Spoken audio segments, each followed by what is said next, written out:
Welcome to The Old Man's Chevy by Yiffran Fox, a quiet yet unsettling story where memory, metal, and mystery collide. In this tale, an ordinary old car becomes a witness to something far darker than rust and age. What begins as nostalgia slowly drifts into unease, blurring the line between the past and the present. As the engine turns, so do the secrets buried deep within time.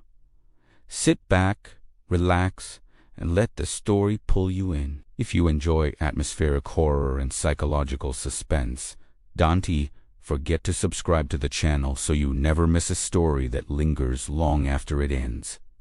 Introduction. He followed the old man down the stairs. The old man wore a baggy t-shirt and gray sweatpants. Each step down the narrow flight made the loose skin on his flabby arms jiggle like jelly, and the worn slippers he shuffled and let off damp slaps against the wood. Walking behind him, Fricks found himself thinking how much older his father looked now.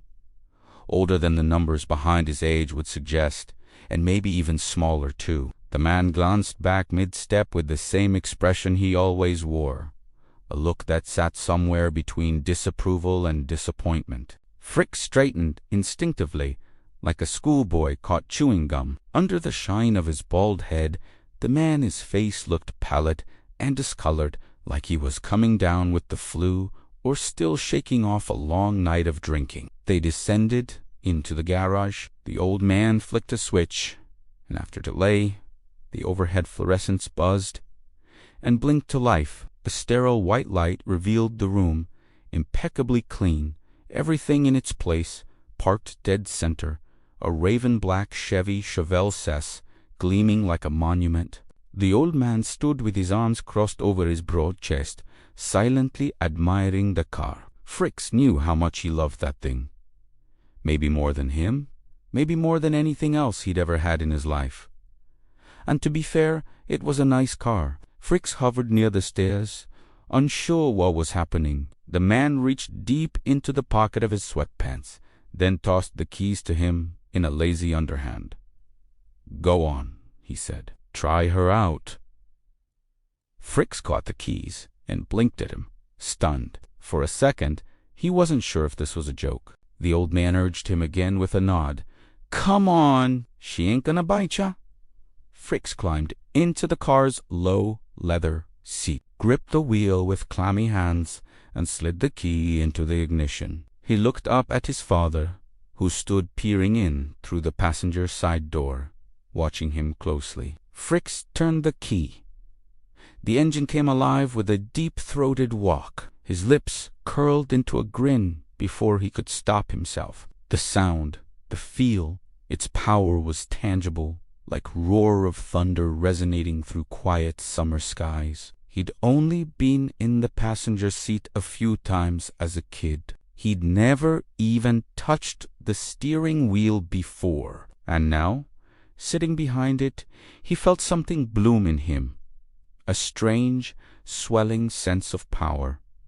Or the illusion of it, anyway. His father studied him, watching his face like he was trying to read a flicker of something beneath the surface. "You want it?" the old man asked. Fricks looked up, confused. "What?" "It's a simple question," the man said. "Do you want the car?" Fricks turned to the windshield, tried to string together a coherent reply. "Yeah, but good." The old man slapped his hand against the roof with a hollow thump. "Titles in the glove box. Already signed in your name. Take care of her." Then, without another word, he turned and walked away, wobbling like a drum. Fricks sat frozen, engine idling beneath him, watching the old man vanish back up the stairs. This was a man who had spent most of his life pretending he didn't care about Fricks, or anyone else for that matter. And now, this. It didn't feel like kindness. It felt like something else. Still stunned, Fricks reached over and opened the glove box. The title was there, with his name on it, like the old man said. Fricks opened the garage door, The electrical motor echoed through the quiet of garage into the darkening evening outside, like something stirring into life. He eased the Chevelle down the driveway and turned right, slowly rolling out of the sleepy suburban lane. The air was still warm from the day before, sticky with the weight of early summer. A few houses down, he spotted Mickey and Greg loitering in a driveway, sipping from tall cans and swatting lazily at mosquitoes. They didn't even recognize him, only the car. Their necks snapped toward the growling engine, eyes wide. Fritz giggled to himself, watching them shrink in the rearview mirror. The car drew attention everywhere. It was something he wasn't used to. At first, he couldn't stop smiling, but soon he mastered a detached look, that smooth, effortless disinterest. He imagined real muscle car guys must wear like a second skin. The illusion felt good. More than that, it felt so real living it. He cruised through familiar streets without any destination in mind. Every light glinted off the polished hood, and every corner turned like it was carved from the world just for him. The sensation was electric, buzzing through his fingertips and down into his toes. The Chevelle didn't make him important.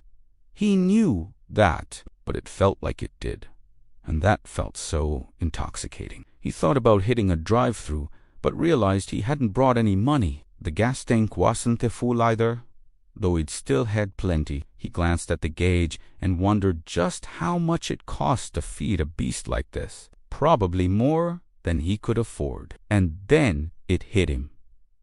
Maybe this was the old man's plan all along. A lesson in responsibility. An awkward initiation into manhood through chrome and horsepower. The thought comforted him. Maybe this wasn't a trap, not some cruel joke, just his father's clumsy way of saying, "It's time." He let the Chevelle carry him into the night. The next morning he woke up with one thought on his mind. Helly.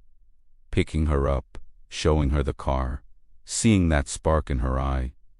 The idea practically launched him out of bed. The sun was already blinding through the blinds, and the air was thick with humid heat. He headed downstairs. His father was on the couch, reading something and half watching the news report. He didn't look up. Fritz never felt close to him. In fact, he'd never seen the old man close to anyone, not even Mom. At some point, they must have been close to each other enough to have sex, but that seems had long since evaporated. He opened the fridge. No juice.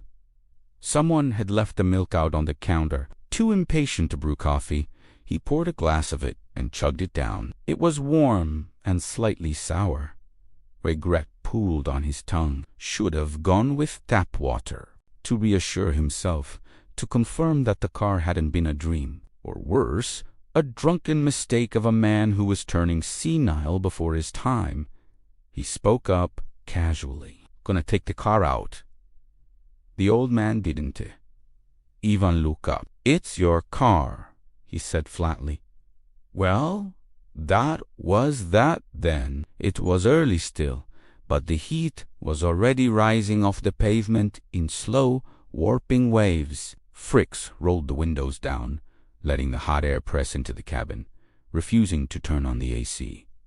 There was something that felt sacred about letting the outside world in. Helly was already outside when he pulled up. Standing in the driveway, arms folded under the soft curve of her chest, that red ashburn hair of hers caught every breeze like flame licking at the sun. She smiled when she saw him. It hit his heart sharp as ever, and raced quicker. She looked stunning, like she always did, but in those skinny striped jeans and that loose loco top, he nearly forgot how to breathe. The neckline dipped dangerously low, her skin glowing in the scorching heat. He waved at her through the windshield, trying not to look too eager. Just enough cool to match the car. "Damn," she said, "walking up your dad's car." "Mine now," he corrected her with slyest grin he could summon for occasion. Fritz took Helly for a ride around the small town, cruising through half-empty streets as they scanned for someone they knew. They talked about movies, laughed about the latest rumors circulating among their friends, and made plans for games they wanted to play together. It felt effortless, like the town had folded itself into a little playground just for them. Eventually, they ran out of places to visit and decided to grab some drinks before heading out to the lake to enjoy the rest of the day. Fricks pulled into a parking spot outside a small convenience store at the edge of town, just before the road veered south into the hills. Helly stayed behind in the car, scrolling through her phone, trying to find a good destination on the map. On his way to the store, Fricks turned to glance back at the car, the gleaming Chevelle parked in the sun. Helly lounging inside with the wind brushing strands of her hair against the glass. Those two were the best things he had in his life. For a moment, he felt like he'd won the lottery, like he was lucky. Inside, the chime above the door gave a tired jingle as he entered. He made his way straight to the refrigerators at the back and picked out a small pack of cheap light beers and a few ciders for Helly. She didn't drink beer. On second thought, he grabbed a few cans of Dr. Pepper too, just in case. At the counter stood an old woman, turned half toward the front window, peering out toward the parking lot, where the Chevelle sat glinting in the sun. Nice-looking car. She greeted him as she began to ring up the drinks. Fricks gave a modest grin, expecting the comment, "Thanks." It was a gift. She gave the car another glance, narrowing her eyes slightly. Expensive-looking gift. Fricks shrugged, pulling out his wallet. "Yeah, it was."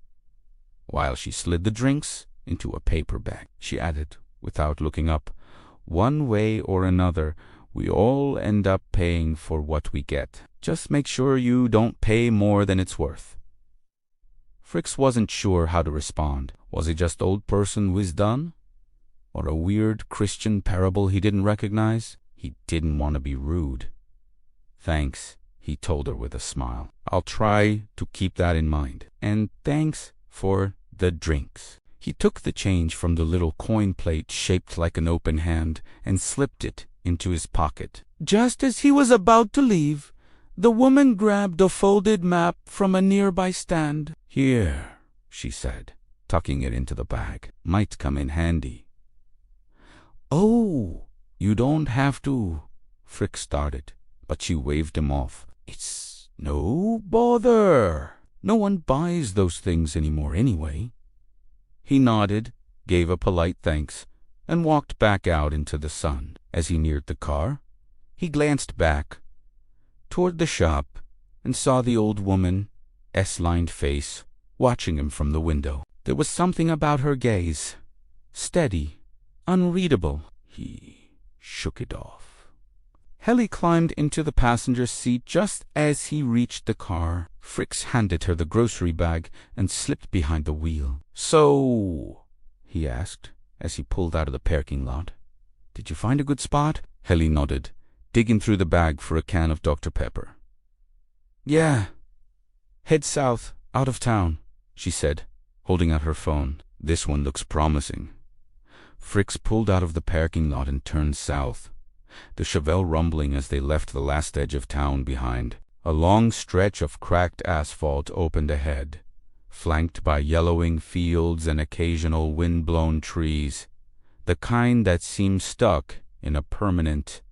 Helly sipped her Dr. Pepper, singing along with a song on the radio, with one foot propped up on the dash. A loose strand of hair danced in the wind from the open window. Her presence made the cabin feel warmer, a warmth that felt gentle and pleasant even in unforgiving summer heat. He glanced at her when he thought she wouldn't notice, and felt the same quiet thrill run through him. She looked at ease. She looked like she belonged there, beside him. "You think that lady back there was trying to curse me or just make small talk?"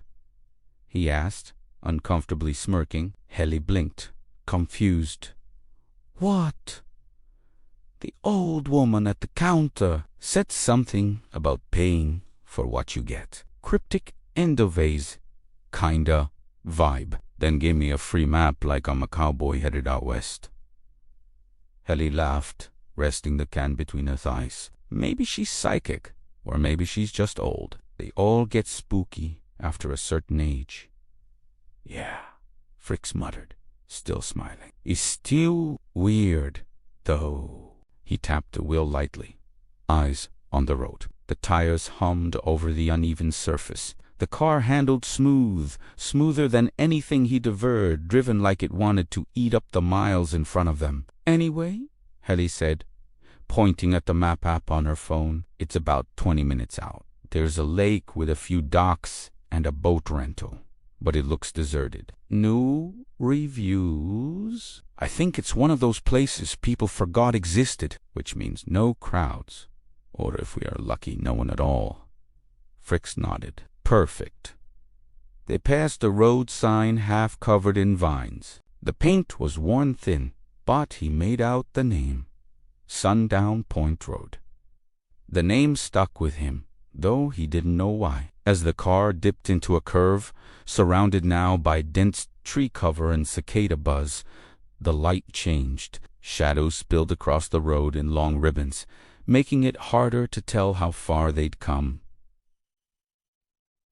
It didn't matter. Helly leaned into him at one point to skip a song on his stereo, her perfume brushing over him like an unseen specter. Fricks couldn't remember a time he felt more alive. They parked near a Hafferton dock, beside a weathered old cabin that looked like it hadn't seen anyone in years. Helly had been right. The place was abandoned, sun-beaten, and half swallowed by the wild. But it suited them just fine. They settled on the ground overlooking the lake. Fricks cracked open one of his light beers while Helly sipped from a cider can, stretching her legs out in the tall grass. I still can't believe it's yours now, Helly said, motioning toward the car. Neither can I, Fricks admitted. Never expected it from the old man. Helly gave a small shake of her head. He always gives me the creeps. He's got that weird way of looking at people, like he wants to fuck you, right? Fricks offered with a grin. Yeah, Helly agreed after a pause, laughing despite herself. He probably does, and, to be honest, I wouldn't blame him.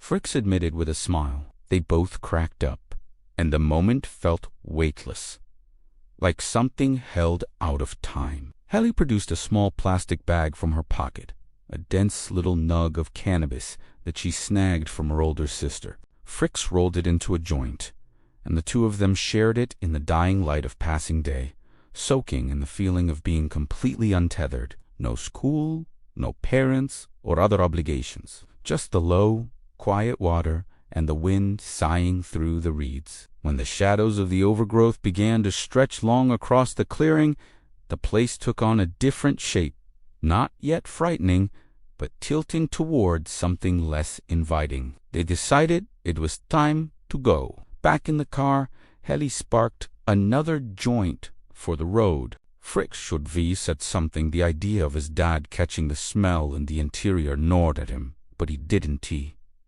Instead, he reached for it, trying to grab the joint from her fingers. Keep that shit away from my car.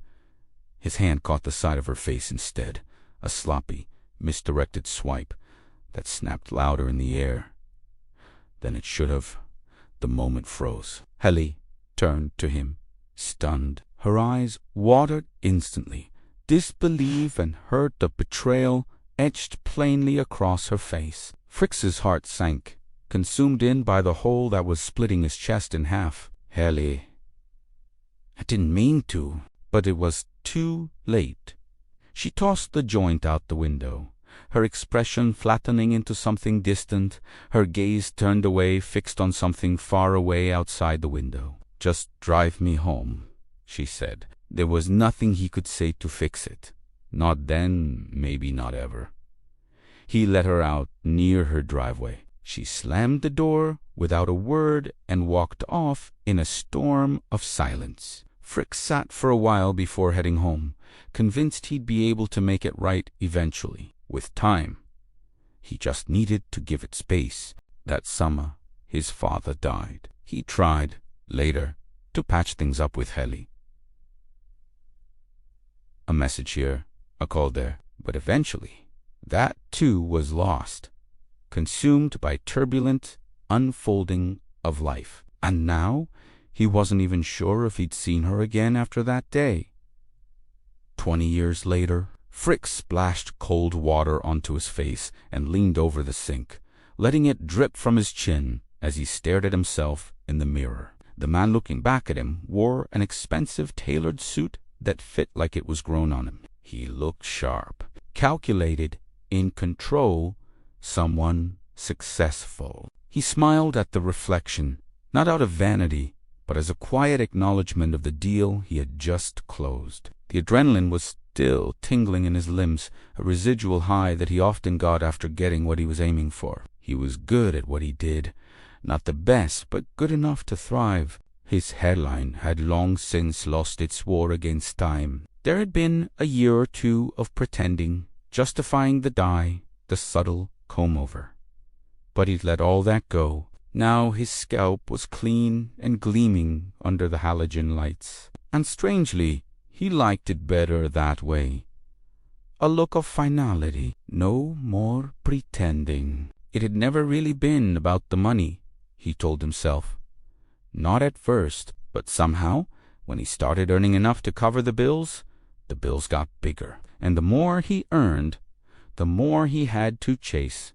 Not for luxury, not exactly, but just to keep a little piece of it for himself. The cycle never stopped.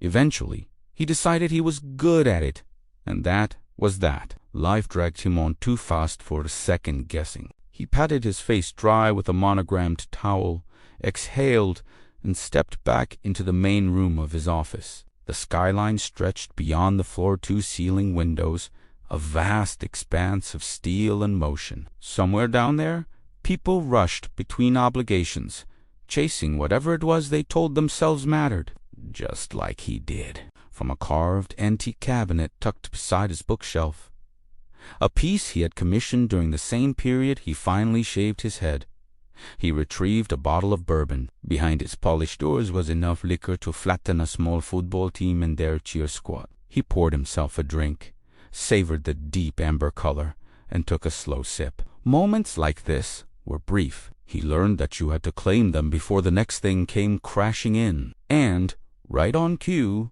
came the knock. His secretary stepped in, tablet in hand, and voice professionally gentle. "You were contacted by the probate attorney," she said. "Your mother has passed." Fricks just stared at her for a moment, then exhaled a soft shit and slumped into his chair. There was always something. After some thought, Fricks decided to drive down there himself. He could have handled it all remotely.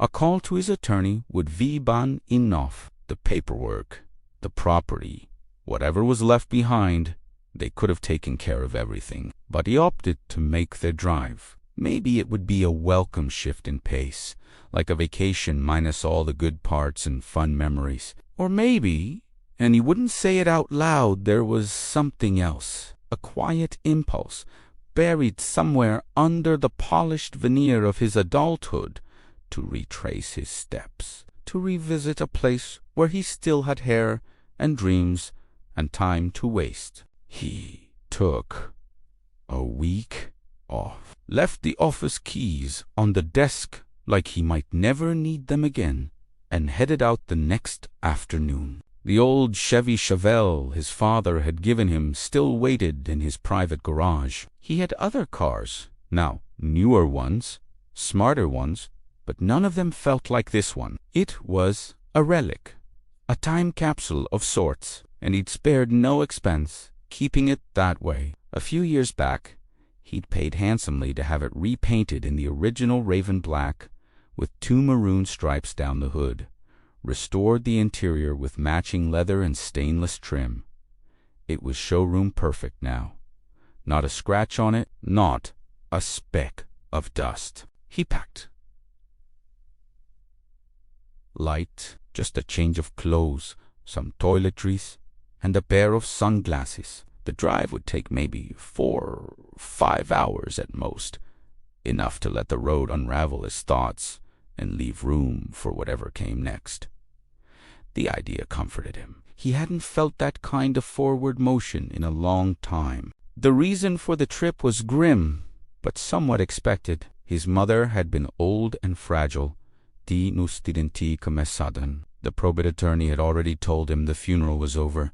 Happened a week before they finally got a hold of him. And in truth, that suited him fine. He didn't have the stomach for funerals anymore. All the dry condolences, the empty rituals, and the way people seemed more focused on being seen grieving than on the person they were grieving for. Now the road stretched out in front of him, wide and open beneath a pale blue sky. He slid behind the wheel, turned the key, and the engine rumbled to life.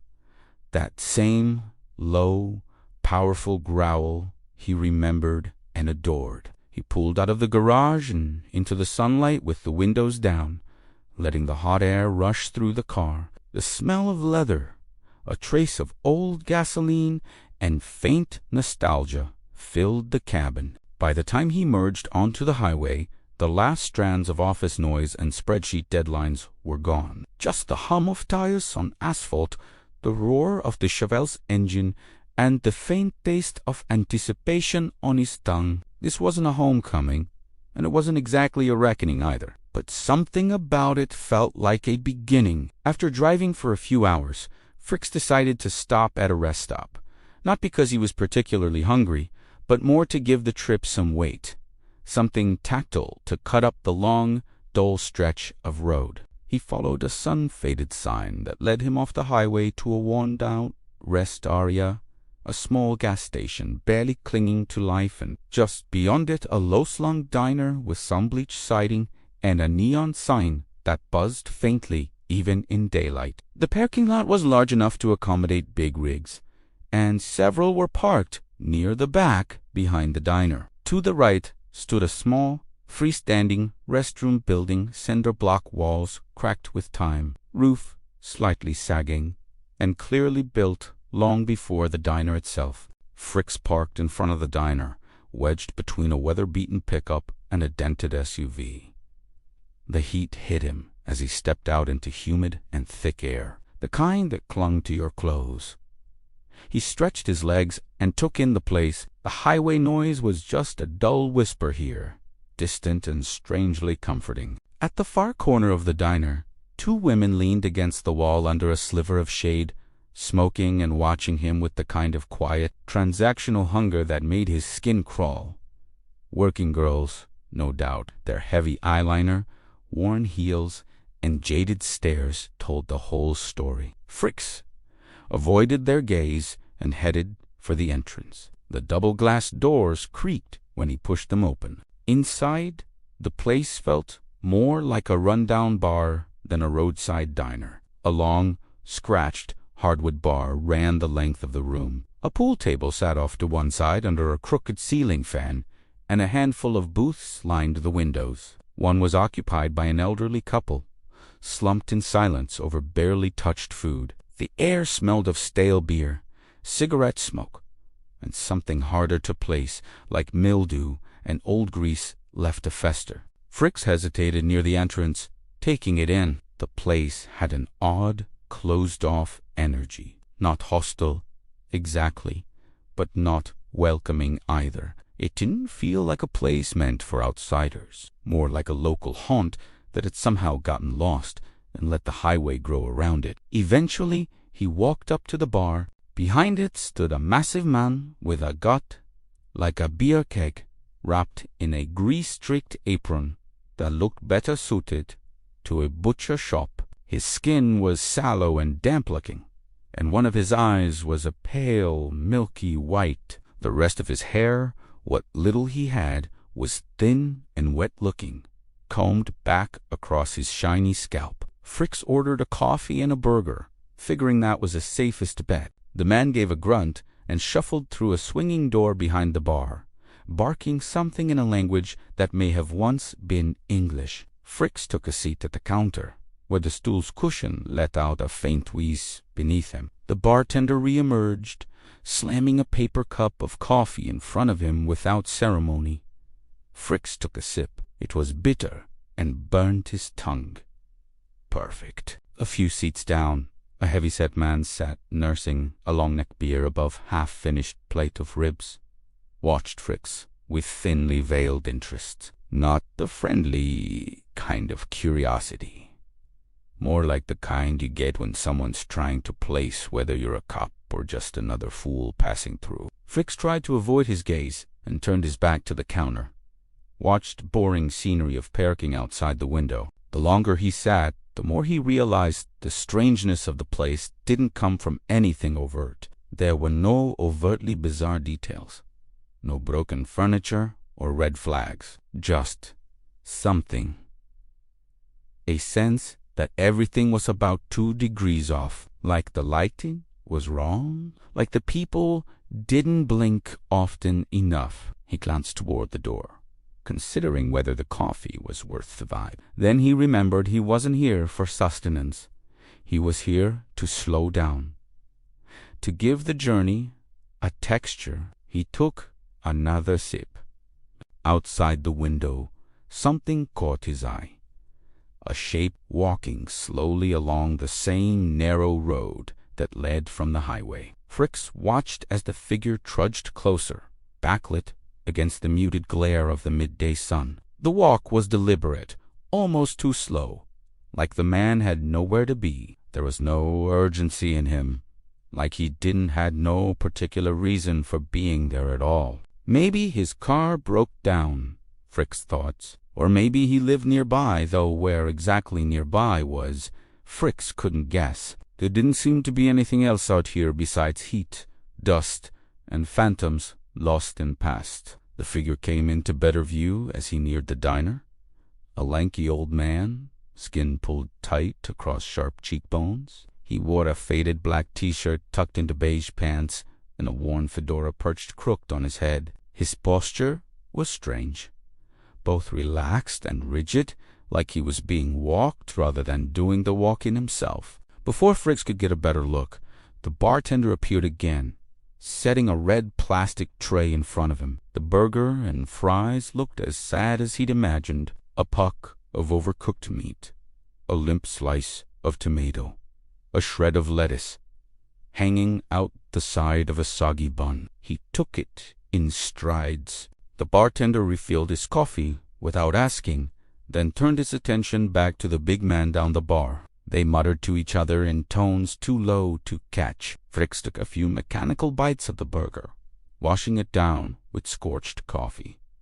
The longer he sat, the more the air seemed to thicken. The barman lit a cigarette, and the bitter stench of cheap tobacco filled the room, clinging to the greasy humidity. Fricks scarfed the rest of the meal and stood, glancing once over his shoulder when the old couple creaked the doors shut behind them. That's when he saw the man in the fedora standing perfectly still beside Fricks's car, head tilted slightly like he was admiring it, not touching it or walking by past it, just standing there, facing it. Fricks dropped a few bills on the counter and headed out. The moment he stepped outside, the old man turned to him, his face split into a grin too wide for comfort, revealing yellowed teeth in uncanny symmetry like a stock photo smile drawn on with trembling hands. "It's a fine car you got there," the man said. Fricks gave a polite nod, walking faster. "Thanks," he muttered. He didn't break stride. He didn't want to get into stale conversation about cars. But the old man's eyes followed him, sharp and glassy, with inner madness pouring out. When Fricks reached for the handle of the driver's side door, the old man added, "Think one of your tires is going flat." Fricks paused. The grin was still there, waxy and stiff, as if it hadn't moved from his face in hours. He squatted, eyeing the tires. They looked fine, all four. No bulges or sagging, nothing. They all were perfectly fine. He looked up again, but the old man was already walking away, back along the same road he'd arrived from, head down, arms limp at his sides. "Still wearing that damn grin!" Fricks exhaled and got into the car, glancing at the rearview mirror as he pulled out. The old man didn't look back. He just kept walking, swallowed up by heat and distance, like a piece of something trying to remember how to be human. Back on the highway, Frick shook it off. Just another backwoods nut, he told himself. The highway hummed beneath the wheels of the and Frick's focused on the road ahead, trying to forget about the man Essie's stupid grin. The heat shimmered off the asphalt. He drove for another hour or so, settling back into the comfort of the engine's low purr, letting the sky deepen toward evening. Then the sudden explosion came, a sharp bang, followed by the car lurching violently to the side with a screech of rubber and swirling dust. His hands clamped down on the wheel, instinctively correcting before the vehicle could spiral. His heart kicked up into his throat. He fought for control, slowing, hazard lights flicking on. Mercifully, there was no traffic, just the echo of his own panic bouncing back at him from empty fields and forested shoulders. He coasted along the shoulder until he found a sloped patch of gravel wide enough to stop safely. He cut the engine and sat still for a moment, his chest rising and falling with shallow, frantic breaths.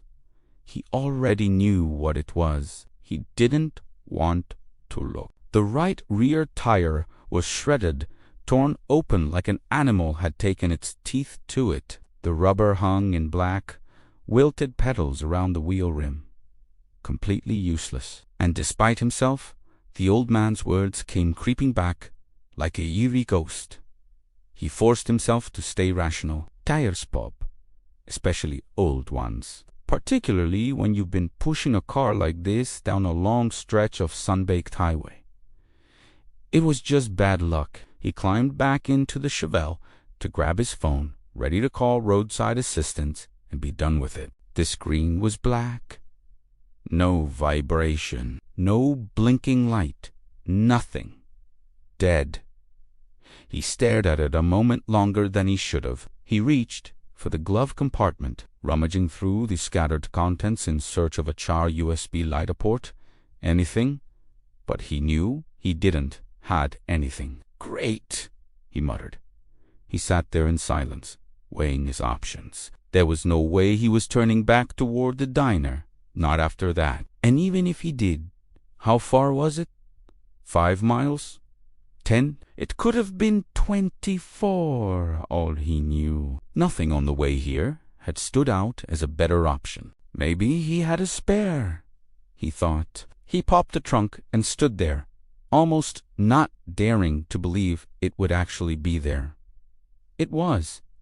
The tire was smaller, dusty, but intact. The jack was still in its box, rust-kissed but solid. He exhaled, rolled up his sleeves, and got to work. It took more than an hour. He cut his hand open, trying to loosen the bolts. It left a ribbon of red across his palm and jacket. The jack nearly gave out once. The rim wouldn't come loose. His shirt stuck to his back with sweat, and the lowering sun made everything shimmer in heat haze nausea. But he did. Eventually, the new tire was on. It was undersized and looked ridiculous next to the others, but it held. Fricks leaned against the hood, panting, bleeding, and sore, but grateful. He could have been stranded there for hours, but instead, he was lucky enough to manage it. Now there's no mistaking it.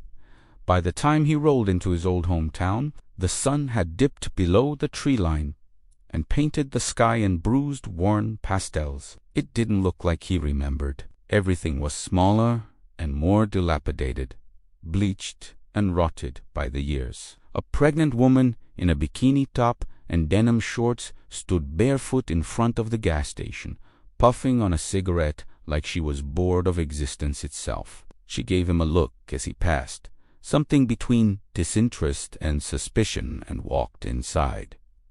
Glass door slapping shut behind her. Frick shook his head. This town, he thought, it's a whole different animal now. He turned onto the street where he'd grown up, where the air once smelled like cut grass and summer hose water. But the grass was yellow now. The windows sagged behind torn curtains. The past clung here like mildew. He parked in the cracked driveway of his mother's house. The porch light flickered weakly, as if it didn't recognize him either. The key was under the flower pot, just where the lawyer said it would be. Fricks unlocked the front door and stepped into the dark. The house met him with dark silence and the dense, stagnant chill of air, left undisturbed too long. It smelled of dust and neglect. Not rot exactly, but the precursor to it. The kind of heavy that settles into the walls, that makes you want to fling every window wide just to let the place remember the sun. The house was in disarray. Dust clung to every surface, and spiderwebs crowned the corners like the remnants of a long-abandoned altar. Dishes stacked in the sink were crusted with something fossilized. A vacuum cleaner sat dead in the hallway, its cord wound neatly but its body coated in a film of lint. When was the last time he'd visited? He couldn't remember. He'd sent gifts for holidays, flowers on her birthday, and sometimes took her calls on Sundays when he had time, which wasn't often. But she should have had everything she needed. She never asked for more. That had always been the unspoken arrangement between them. She wouldn't ask, and he wouldn't feel guilty. At least that was what he thought. In the hallway closet, he found unopened kitchen appliances still sealed in their boxers. Some were gifts he had sent her over the years. A food processor, blender, a toaster oven. Some were even still wrapped in seasonal paper. He turned on every light in every room, as if brightness could chase out whatever weight had settled in the house. But it didn't help much. The heaviness wasn't just in the air. It was permeating through the bones of the place. The pressure, desperation, and death seeped from the walls and latched on to your vulnerable thoughts. He began to think coming here had been a mistake. He could have stayed in the city. Let the lawyer handle everything. But now he was committed to at least one night. He had to meet the attorney in the morning and sign the necessary papers. On the second floor, curiosity led him to what had once been his room. He hadn't expected to find much. Maybe just more pilled-up junk. But when he opened the door, he found the skeleton of himself still preserved. The bed was still there, old and sunken in the middle. A dusty desk with the ancient carcass of his first PC, beige and yellowed, as if it had aged with him. The walls still bore faint outlines where posters once hung, and some still remained. Foxes in mid-hunt. Painted fantasy creatures with names he remembered instantly. A shelf held books whose spines were cracked from overuse. Books he once devoured, like they held the secret to who he was supposed to become. He smiled at first. It was warm and surreal, like stepping into a childhood dream, until the weight of it hit him. All the things that once mattered so fiercely, the pieces of himself that he once clung to like they were destiny, they were all still here, tucked away and left behind. And none of them had followed him into the life he lived now. The disappointment hit harder than expected. Not the grief of loss, exactly, but of misdirection, of slowly, methodically becoming someone he never meant to be. Yes, he was successful, far more than that boy in this room ever dared to imagine. But the boy who loved wild places and sketched animals in the margins of his notebooks was long gone, buried under years of deadlines, real estate closings, and bourbon behind antique cabinets. He moved toward the window and wiped the glass with his sleeve of torn leather jacket. Outside, the street light flickered on, and its glow bounced off the slick black surface of his Chevy. It looked otherworldly, parked in the cracked driveway like a relic of something too powerful for this place. A man passed on the sidewalk, tall, heavy-set, wearing a hockey jersey that clung to his round belly. He paused for a moment, scratched at his long, greasy beard, and stared at the car. His gaze lingered longer than it should have. Fritz watched from the window, unmoving. The man smirked or twitched. Fritz couldn't tell which, and kept walking, vanishing into the gloom. Fritz let out a breath he hadn't realized he was holding. The shadows outside stretched long now, merging into a shape that looked the more menacing the longer he stared into them. He figured he ought to check if there was any food in the house, even if it was just expired soup cans and freezer-burned meat. Maybe he could make something work. Or maybe he'd order in, if there was still anything in town to order from. That's when he heard it. At first, he assumed it was cricket chirping from outside. Just the usual summer soundscape. The kind that fades into background noise until you forget it's even there. But then he realized something was wrong. The sound wasn't coming from outside. It was quieter, denser, not the light, rhythmic chirp of crickets, but something sharper punctuated. A fast, low burst of ticks, almost like a clicking. It came in irregular intervals, as though whatever made it wasn't interested in keeping time. He paused, standing alone on the threshold of the upstairs hallway. The sound was coming from the other side of the wall, or maybe from the adjacent room, or under the floorboards. He couldn't tell. Frowning, Fritz walked closer to the wall, his head tilting, trying to locate the source. Termites, maybe, but it didn't sound like chewing. It was too deliberate, too patterned. He raised a hand to press his ear to the plaster clang. He froze. A rattling noise. Not upstairs. This time, definitely from downstairs. He held his breath. Another clang followed by scraping sounds, the unmistakable crash of something metallic being disturbed. Someone was in the kitchen. For a long second, his mind blanked out with white static. Every hair on his arm stood up. His pulse throbbed in his throat. Was someone squatting in the house? Had they slipped in after he arrived? Or before? He moved instinctively, but cautiously, making his way down the creaking stairs like someone trying not to wake a sleeping predator. It occurred to him that he should be making noise. That silence made him vulnerable. But he couldn't bring himself to shout. At the bottom of the stairs, the kitchen door stood closed. The rattling inside had stopped. He pushed it open slowly. The kitchen was dark, save for the faint wash of light behind him. And then something moved. A shape, a flash of motion in the far corner of the room, sprinted across the floor and leapt through the open window. Frick staggered back with a gasp. His eyes struggled to catch detail, but he thought he saw was a dog, or something like a dog, only it was hairless or shaved. Its skin pally, pinkish, and stretched too tight across a narrow, misshapen frame. He couldn't be sure. It moved fast, and then it was gone into the night. His breath fogged in the air. Even though the house wasn't cold, he stood in place, shaken, and found the light switch with a trembling hand. Illumination brought little comfort. The kitchen was a mess.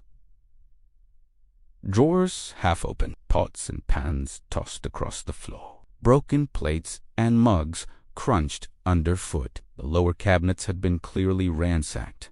Claw marks gouged into the cheap wood, and strange black smudges clung to the edges like oil or soot. The window had been pried open from the outside. His heart still thudded, but a part of his mind pushed toward rationality. A stray animal, maybe a coyote with mange or someone's diseased pet, but that didn't explain how it knew to open the window, or why it hadn't bolted when he first came down the stairs, or the unnatural stillness he'd felt in the moment before it ran. He stood in the quiet wreck of the kitchen and tried to shake the creeping sense of unease. clawing at the edge of his thoughts. He shut the window close, trying to shake it off, but the heaviness was back now, much stronger, like the house had taken a breath and was now watching him. Fricks remembered that his phone was still dead. He figured he ought to charge it before the battery went completely flat. He stepped out of the house and made his way toward the Chevy, the air outside already heavy with evening dew. The sky had turned that muddy, low-hanging gray that made everything feel damp and forgotten. As he reached for the door handle, a voice called out from the dark. "Fricks!" He turned sharply. A large figure approached from down the street. The man wore a jersey, and his long, unkempt beard glistened faintly in the streetlight. The man laughed as he got closer. "It's me, Mike." Fricks blinked, trying to bridge the gap between the stranger in front of him and a face from decades past. After a few awkward seconds, he saw it, the squint in the eyes, the grin with one crooked canine. Mickey? Or Mike, apparently. "Oh, shit," Frick said. "Mickey." "Damn right." Mickey grinned. "Saw the car in the driveway. Only one person I know ever drove something like that." Fricks chuckled, still processing the encounter. He hadn't thought about Mickey in years, but he stepped aside and motioned toward the house. "You wanna come in?" "Hell yeah," Mickey said, already cracking open a can of beer he'd brought with him. They settled into the dim living room. Mickey dropped into one of the sagging armchairs like he owned the place, and Frick sat across from him, feeling strangely like a guest in his own mother's house. They caught up, kind of. Mickey didn't have much to say about what he did. He floated between jobs, odd gigs, construction, roofing, things like that, but he insisted that no one in town did anything great. Same dead-end town, same dead-end stories, Mickey said, raising his can before taking a long sip. Not many seem to climb out of here. Mostly they drown in it, eventually. Fricks offered a polite smile, but didn't correct him. His life didn't feel like much of a climb. Just a long stretch of obligations that paid better than expected. "I gotta admit," Mickey said, leaning back, "didn't think I'd ever see you again. Figured you were done with this place for good." Fricks hesitated. He'd always half expected that question, but now that it was here, he didn't know what to say. He ran a hand across the back of his clean-shaven scalp and offered a hollow shrug. "I guess that's the way life is sometimes. It scoops you up and doesn't really give you a chance to stop." Mickey nodded slowly, as if that answer satisfied something in him. "Greg died," Mickey said after a beat. Fricks's eyes widened. "Greg, are you serious?" "Yeah. 5 years ago. Meth lab explosion." Fricks blinked. Meth lab explosion. Mickey chuckled, almost like it was a running joke. "Yeah, those guys out in the woods set up little sheds or cabins, cook meth like the old moonshiners used to brew hooch. Greg built himself a whole setup. Off-grid lived out there full-time, cooking all day. Didn't even come into town anymore. Some of the guys would bring him groceries and pick up the product once a week." Frick stared at him in disbelief. One week, they went out, and the whole place was just gone, blown to shit. Cabin, lab, dogs, everything. Burned down to foundation. "The dogs?" Fricks asked, eyebrows knitting together. "Yeah, they test the stuff on dogs," Mickey said casually. "Usually keep a bunch around." "I don't know. Man, doesn't seem right to me either, but guess better than folk." Fricks was quiet for a moment, then spoke. "I saw something earlier, in the kitchen. Thought it was a dog. Ugly thing. Seemed to be hairless. Really strange. Might have been a raccoon, I guess. But," Mickey shrugged, "could have been anything. We got strays all over now. Dogs, too. Packs of them. Some are messed up. real aggressive. They ate a girl last year, Mickey added, almost too casually, before tipping back his beer and draining the last of it with a satisfied sigh. Fritz blinked. You want to tell me there are dogs running around town that eat people now? Mickey snorted, chuckling as he set the empty can on the coffee table with a metallic clink. Nah, man, not like that. He waved a hand as if to bat away the idea. She was in a wheelchair. Couldn't move fast. Probably was too far from trailer park. Too late at night. Frick stared at him in disbelief. Mickey shrugged, still half laughing. They're not out here hunting grown men or anything. Not like a horror movie. She was. I don't know. Maybe she got stuck out there. Maybe she fed one of them once and they followed her. Who knows? But they found her, turned up bad. Sheriff called it animal predation. He made air quotes with 2 thick fingers, but everyone knew what it was. Fricks leaned back, unease creeping up the back of his neck. The way Mickey told the story, like it was no more concerning than a pothole in the road, made it feel even worse. Jesus, Fricks muttered. Yeah, Mickey said, nodding. Whole town went nuts about it for a while. Animal control came out, rounded up some strays. Didn't do much, however. They're still out there, though.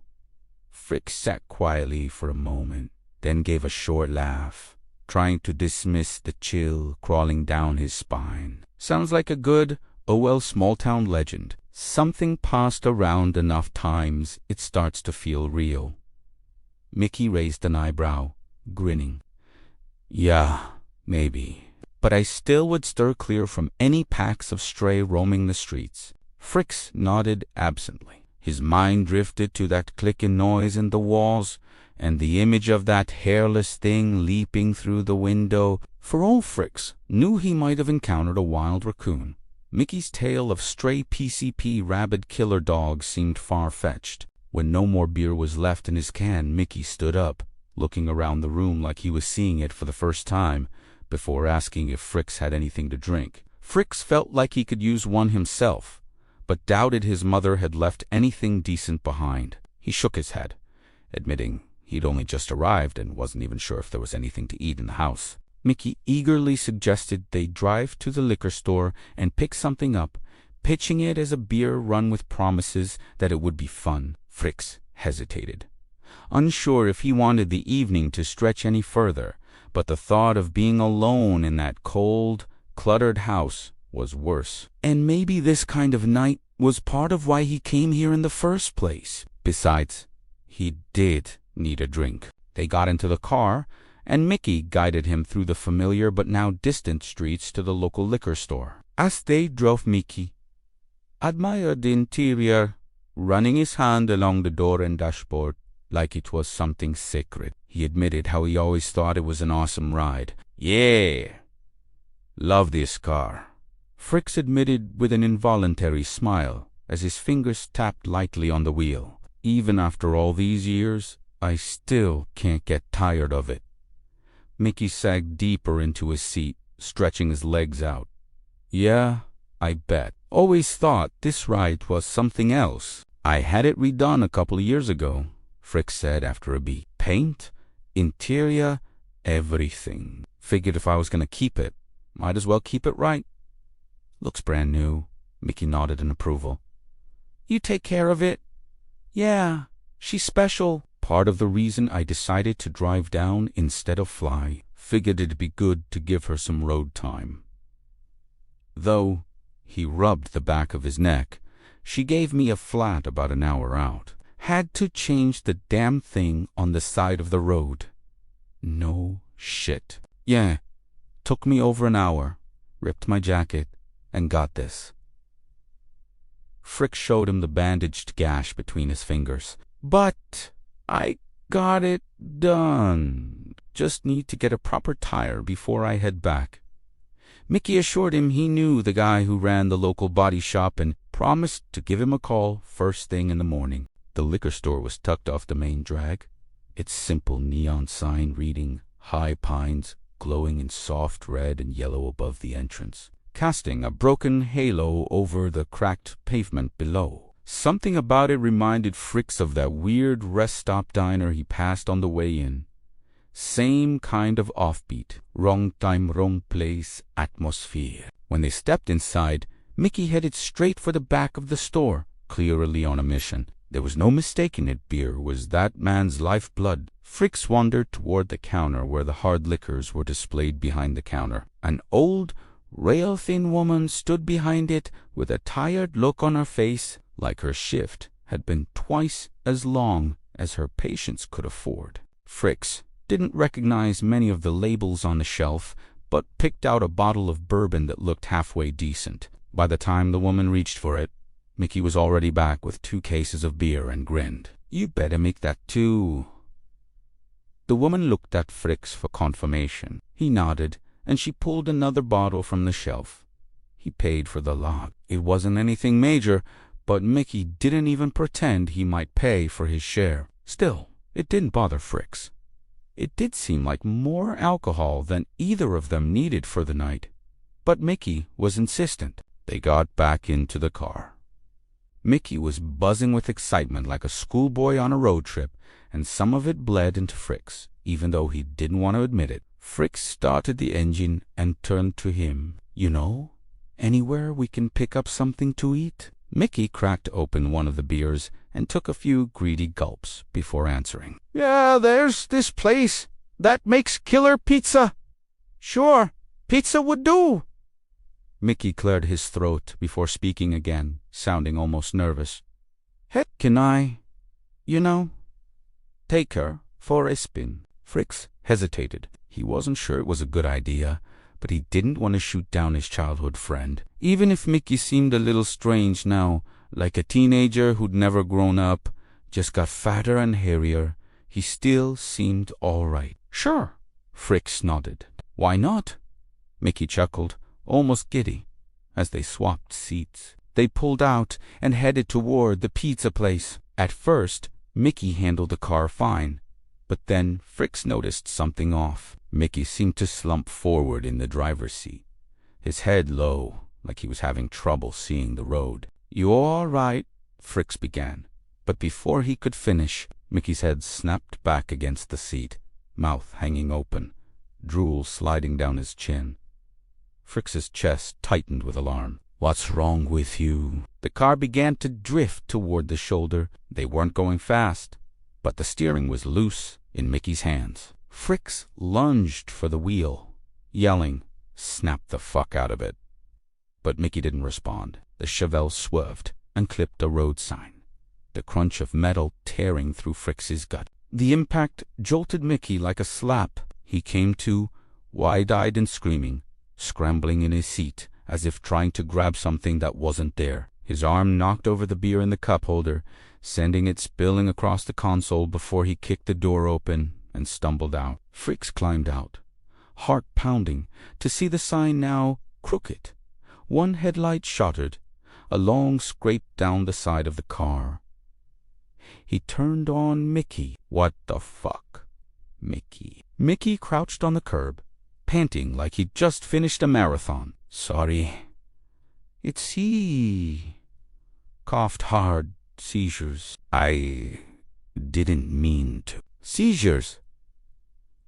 Fricks barked. "Why the hell were you driving if you knew that could happen?" "I'm sorry," Mickey said again, trying to straighten up.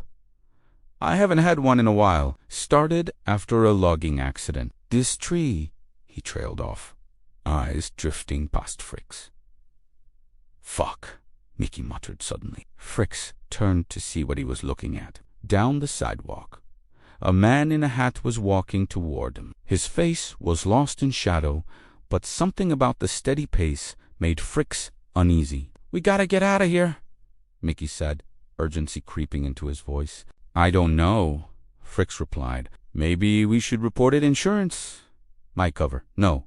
Mickey cut him off, panic sharp in his tone. "No, we gotta go now. My license is revoked." "And that fucker," he jabbed a finger toward the approaching man, "saw it all." They scrambled back into the car, Frick sliding behind the wheel this time, and tore off into the night. Fricks gripped the wheel, trying not to get mad about the whole thing. The smell of cheap beer soaking into the car, the busted headlight, the scrape down the side. He told himself it wasn't Mickey's fault, just an accident, and he could afford to fix the damage anyway. He took a few deep breaths until the tension eased from his shoulders, then glanced at Mickey. The man was pale, beads of sweat clinging to his forehead. "You good now?" Fricks asked. Mickey nodded, still catching his breath. "Sorry, I didn't mean to really." "Don't worry about it." Fricks cut him off. He didn't want to push it further. "It's just a car, nothing that can't be fixed." Mickey gave him a sidelong look. "It's an expensive car, though. I don't know how I could make it up to you." "Forget about it. I got it," Fricks assured him. "What's with those seizures, anyway?" Mickey shifted in his seat, regaining a bit of composure. "Years back, I took this logging gig. Got into an accident. Tree fell on me while we were cutting. I blacked out. Thing is, we weren't working legal, so the guys didn't take me to the hospital. Thought I was just knocked out, so they dragged me into a trailer and left me there until I came to. Since then, once in a while, I get these episodes. Zoned out for a bit." "Good God, a tree fell on your head," Fricks exclaimed. Mickey shook his head. "More like scraped me on the way down. Knocked me out good, though. I don't remember the accident. Just woke up later with a headache that wouldn't quit for weeks."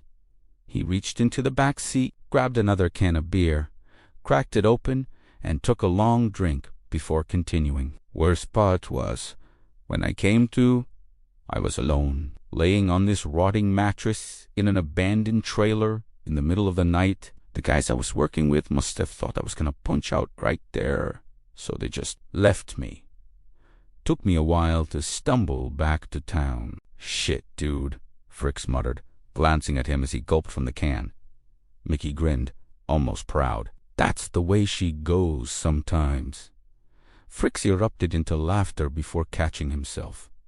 "Sorry, it's not funny, but that just sounds so you," he admitted with a grin. "Yeah, I guess," Mickey chuckled, then pointed ahead.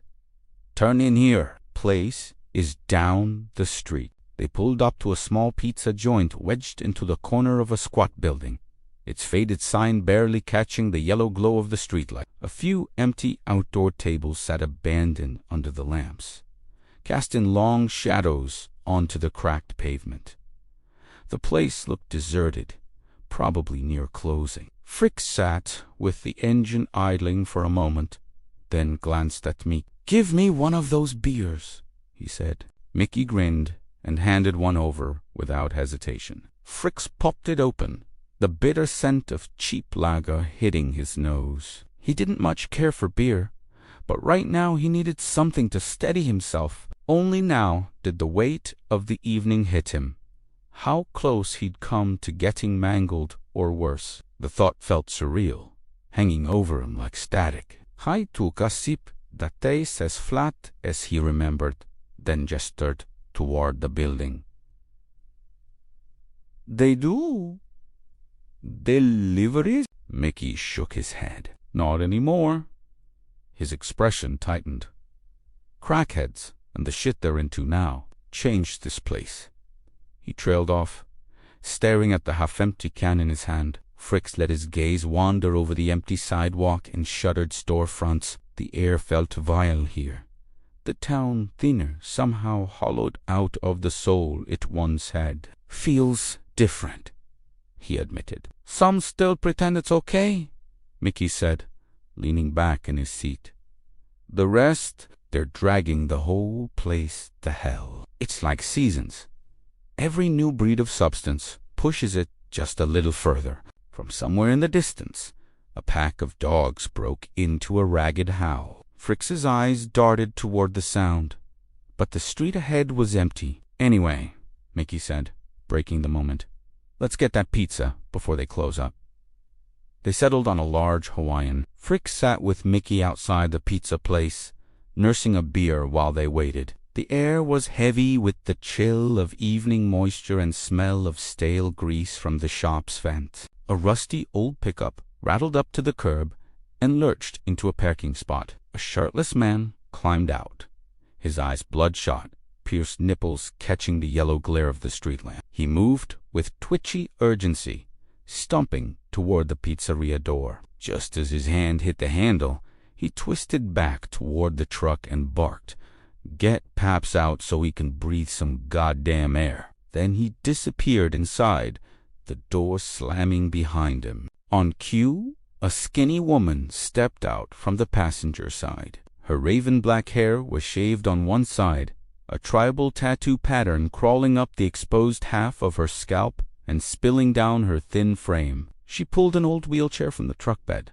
snapped it open, and yanked open the rear passenger door. An old bald man crawled into the chair like a dog scrambling for scraps. She wheeled him a few feet toward the pizzeria entrance, then stopped and lit a cigarette, placing it between his lips. The old man's hands were in constant motion, rubbing the blunt stumps where his legs should have been. From his vest pocket he fished out a filthy fedora, plopped it onto his spotted head. His eyes darted wildly from shadow to shadow, unfocused, like a wild bird that has been trapped indoors. Fricks glanced at Mickey, looking for a reaction, but Mickey was already tipping back his beer, eyes half-lidded, like the scene was nothing worth noting. The old man sucked on cigarette in desperate, wet pulls, never removing it from his mouth, as if afraid someone might take it away. All the while, he stared directly at Fricks. Or maybe not at him, maybe at some phantom brought forth by his demented mind, but the strange weight of that stare prickled across Fricks's skin. When his cigarette was down to the filter, the pizzeria door banged open again. The shirtless man emerged with a stack of greasy boxers. "Let's go."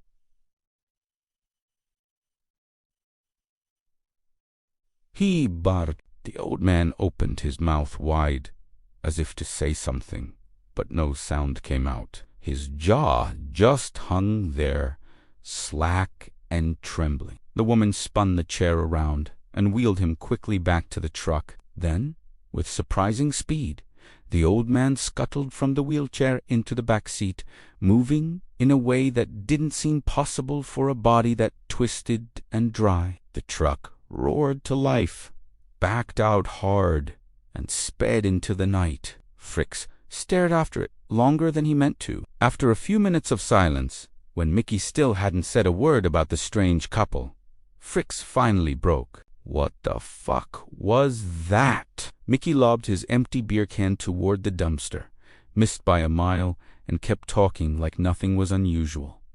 He probably called ahead, had his order ready before he even pulled up. If we did the same, we wouldn't be sitting here this long. Fricks motioned toward the empty stretch of road. "No, I mean, those were the most backwoods folk I've ever seen in my life." Mickey chuckled. "Yeah, that's 'cause they are from Woodland." "You mean the meth brewers?" "No. Maybe addicts, but not much more." Mickey leaned back in his chair. After guys started going deep into the woods building meth labs, it didn't take long for the cops to catch on. Out there's hard to find anything, but they still went looking. So these guys started hauling trailers back, living in them with disabled hobos or whatever relatives they had who weren't all there. When the cops show up now, they find folks like that and, well, you can imagine. Fricks grinned, shaking his head. "You mean they throw the disabled hobos at the cops and try to sue them?" Mickey shrugged like the idea didn't even surprise him. "Pretty much. And it kind of works." The absurdity of this town was starting to feel almost surreal to Fricks. He drained the rest of his beer, feeling a little looser and a little bolder. There was something he'd been wanting to ask Mickey since they first sat down. "Hey, you remember Helly? She's still around?" Mickey smirked. Your girlfriend back in the day?" "Yeah, she's still around." He stopped there. Like the rest of the sentence was something Fricks didn't they want to hear.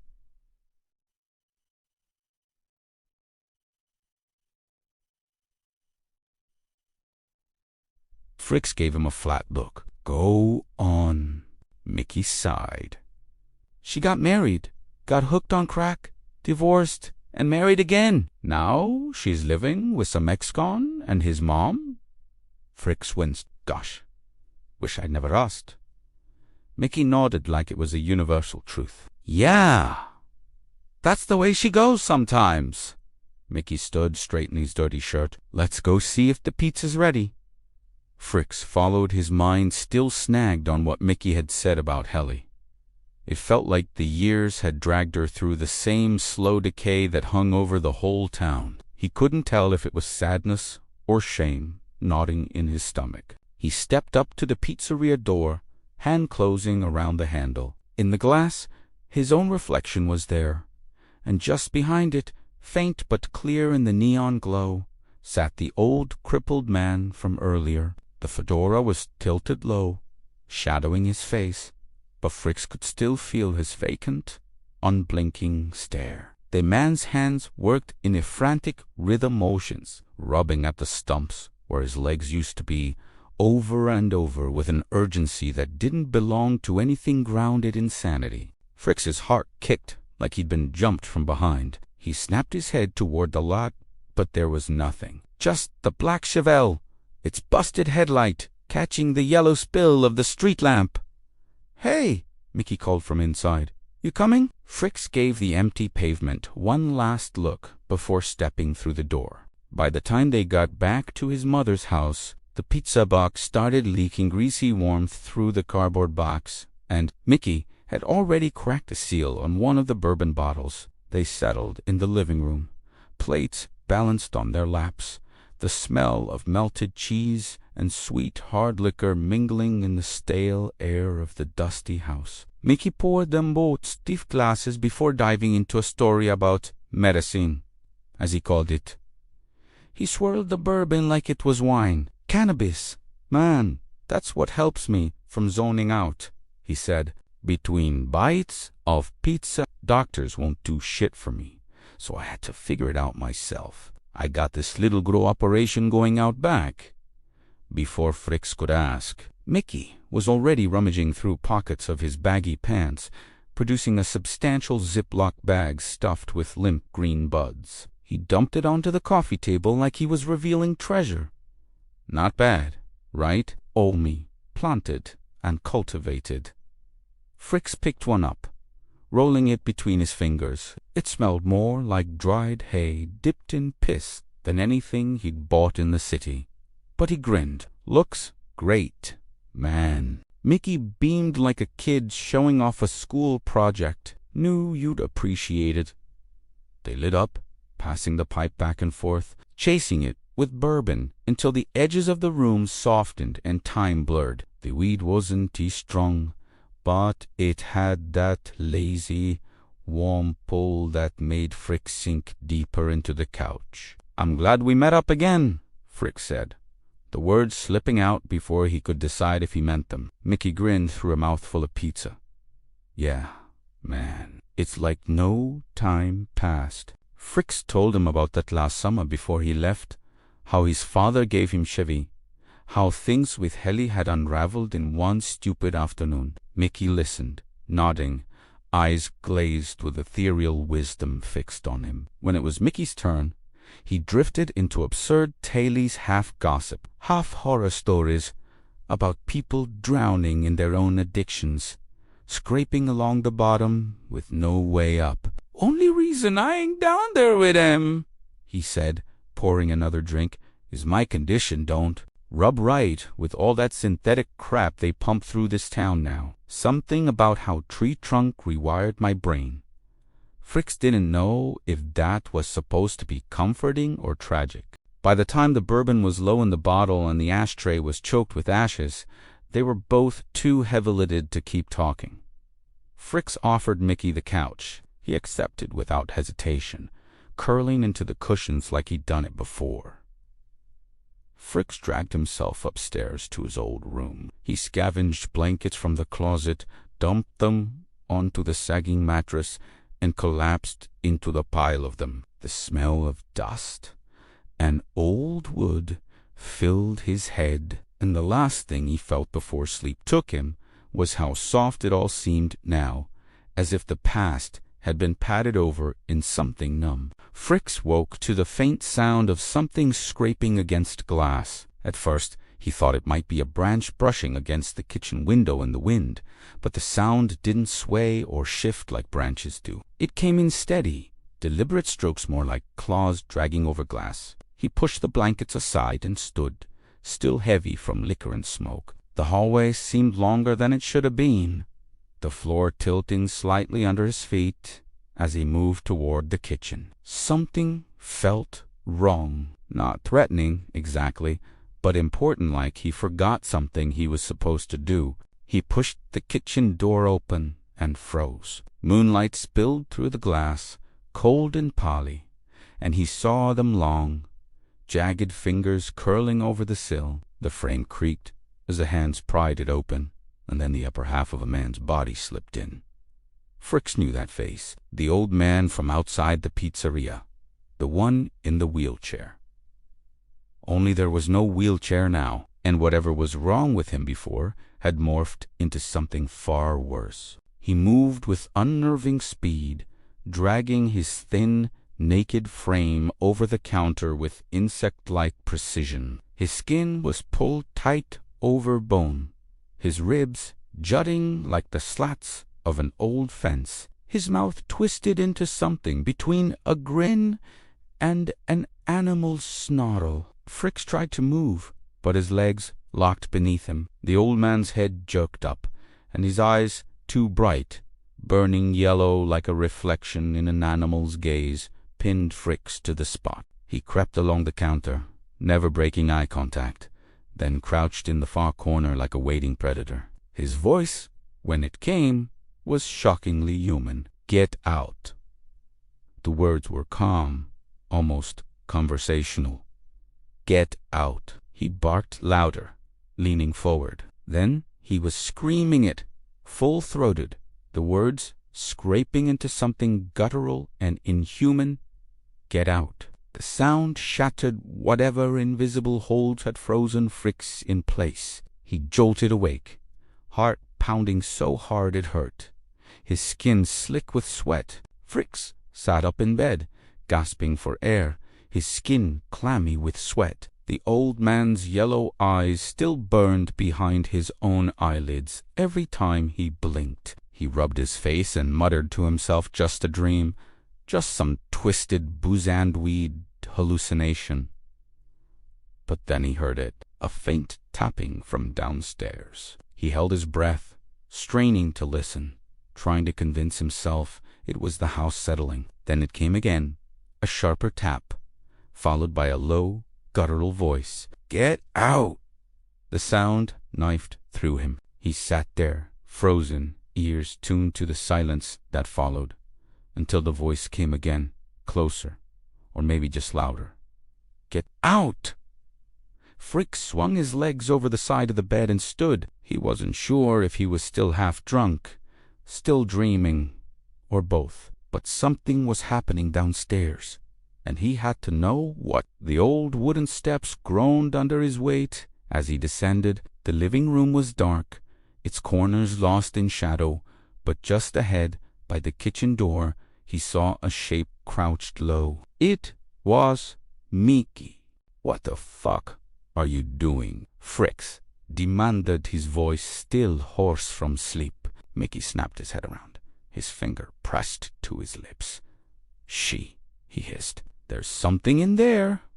Fricks stopped beside him, listening. At first he heard nothing but the faint hum of the fridge, and then a muffled scuffing, like something shifting its weight on the other side of the door. He reached for the handle, but Mickey's hand shot out, gripping his arm. "No, wait," Mickey whispered, his voice low and taut. "It might be the dogs."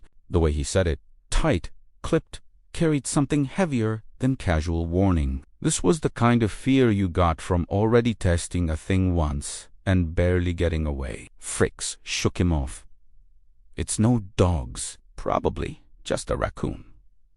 Without waiting for an answer, he pushed the door open. The kitchen was dim in the moonlight, its silence broken only by the faint sound of claws on linoleum. He caught a flicker of movement, something small, fast, vanishing out the open window. By the time he crossed the room, whatever it was had melted into the dark outside. He shoved the window shut, this time rattling the latch twice to be sure. When he turned back to Mickey, the man's shoulders had loosened, but his eyes still darted toward the shadows, like he expected something to reappear at any moment. Knowing the adrenaline wasn't going to let either of them crash again anytime soon, they resorted back to the living room. They cracked open the cold pizza, poured more bourbon, and sat there in the muted glow of the lamp, neither one willing to talk too much about what they thought they'd just heard. The bourbon couldn't then take the same hold on either of them the way it had earlier. Maybe it was the weed dulling the edges,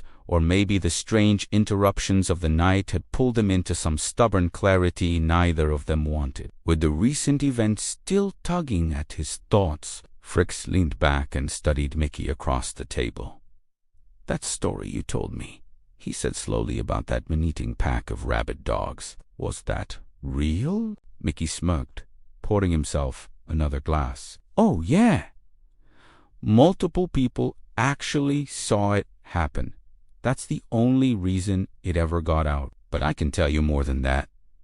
Fricks raised a brow, skeptical. Mickey swirled the bourbon in his glass before continuing. "See, I've got this theory. Conspiracy, really, that there's a cover-up going on. Whole thing's being buried."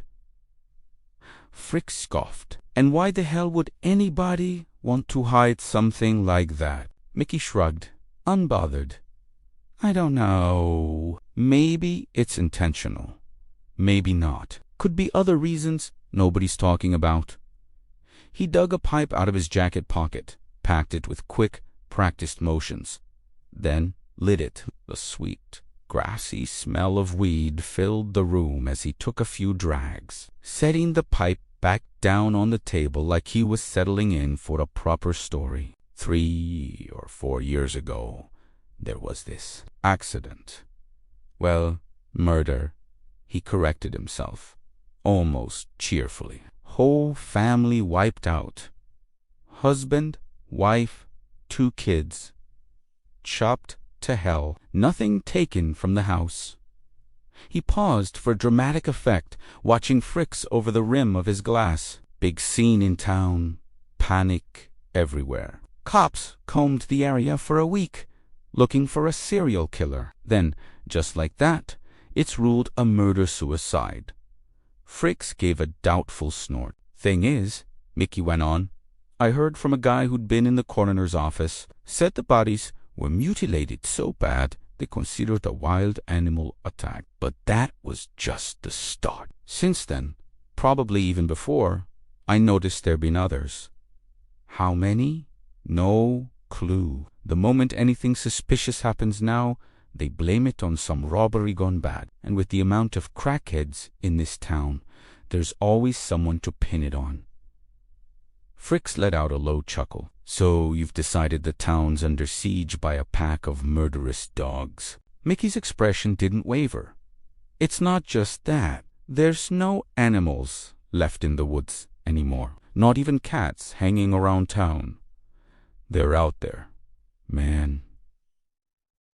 I've seen them. And they're hungry."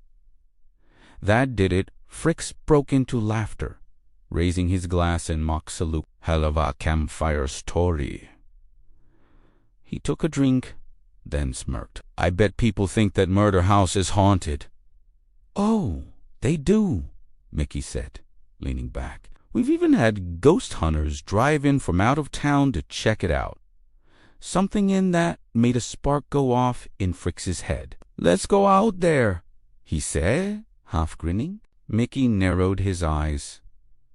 "To do what?" "Pretend we're ghost hunters. That's teenager shit.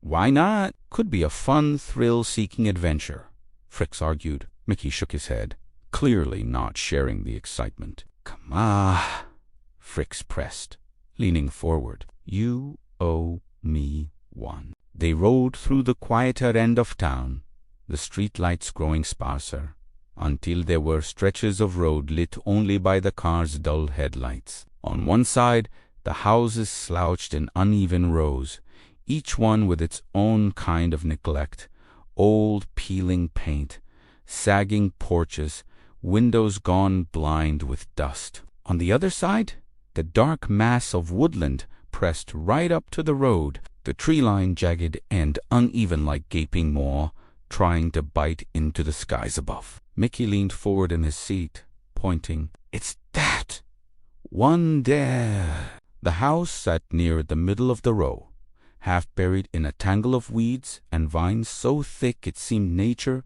had began claiming it for itself. The first-floor windows were sealed with warped, sun-bleached plywood, some sprayed with faded graffiti tags that were almost unreadable. Fricks let the engine idle for a moment before shutting it off, the warm stench of beer in the car wrapping around him like a damp, dirty rag. Doesn't look like much, Fricks muttered. What did you expect?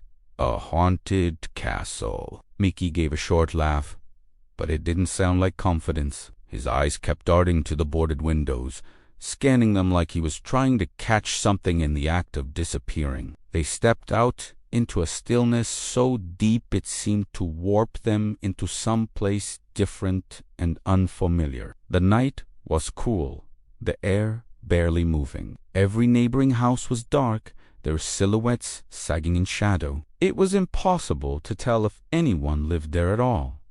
Fricks leaned back into the Chevy. Did you forget your EMF meter? Mickey teased. Yeah, and I got one for you too. Fricks tossed him a beer from the back seat. They cut through the tall grass toward the rear of the house. The plywood covering the back door had been ripped away at the bottom, leaving a jagged hole big enough to crawl through. Mickey flicked on his phone's flashlight, the wide beams sliding into the darkness beyond. Come on! Fricks urged. This is crazy, Mickey muttered, but he crouched and climbed in anyway. The inside hit them with the stink of wet rot and something sharper, almost like animal waste. The rooms were gutted, no furniture, just trash scattered across the bare floors and walls scrawled over with half-faded slogans and symbols, none of them making sense. Fricks scanned the room, more curious than creeped out. Not exactly what I pictured, just a wreck. It's just a house where someone died, Mickey solemnly commented. They moved into the next room, and that's when Fricks noticed it. A pale shape in the beam of Mickey's light, catching the dull reflection of porcelain-like surface. As they stepped closer, the shape resolved into a gutted fireplace, dressed with a neat arrangement of candles and bones. Deer skulls, some crowned with full racks, stared blankly from the display. What the fuck is this? Fricks asked, feeling the first real prick of unease. Altar for deer people worship, Mickey said casually, like it was common knowledge. Deer people? Fricks frowned. When we were kids, remember? There were all these spooky stories going around about them, Mickey went on. Guess my brain scrambled it out. They walk among men in daylight, Mickey said, his voice lowering, and at night they roamed the wild with beasts. Fricks gave him a skeptical look. Somewhere between meth-induced delusion and small-town daydream, it became a religion of sort, ripe with its own rituals and following. Mickey could barely finish his sentence when a loud, sharp shattering rang out from outside. It took Fricks a second to place the sound, then his stomach dropped. Shit! He barked, already running for the back of the house. He raced through the dark into the night air, pushing through the tall grass. As Fricks rounded the corner, the glint of shattered glass under the streetlights confirmed it. Someone had smashed the Chevy's window. A figure was leaning halfway inside, rummaging through the cab. The guy didn't hear him coming. The alcohol still running hot through Fritz's veins made him more reckless than he should have been. He figured at the very least he could scare the bastard off. He grabbed the man's shoulder. Hey, hey. Before he could get another word out, the stranger's elbow came up fast and hard, connecting with a sick crack against his nose. White light flashed in Fritz's vision, and he stumbled back. His eyes watered and nose bled faster than he could wipe it from his mouth. The man turned to face him with a grin that was more like a challenge than anything else. He was heavier and broader than Fritz had expected. His stance solid. He slid a knife from his pocket, the blade catching what little light there was. "Give me the keys and empty your pockets." "Now," the man growled. Fritz tried to steady himself, raising his hands a little. "Easy, man." But it wasn't getting through. He was too dazed to notice Mickey until the blow landed. Mickey came in from behind, swinging a length of hardwood stair railing like a bat. The wood met the back of the man's skull with a sharp crack, splintering on impact. The stranger dropped instantly, folding to the pavement in a heap. "God damn, Mickey!" Frick stared at him in disbelief. "Why the hell would you?" "What? You wanted to get your guts carved out by this prick?" Mickey shot back, tossing aside the broken railing. He nudged the man over with his boot, and when the face rolled into the light, Mickey froze. "Shit," he muttered, rubbing his forehead. "You know him?" Fritz asked, frowning. "Yeah," Mickey said, voice tight. "It's Donnie. Donnie fucking Ray." The name meant nothing to Fritz. "That's Helly's husband." Fritz blinked at him, then gave a short, dry laugh. "Oh, great.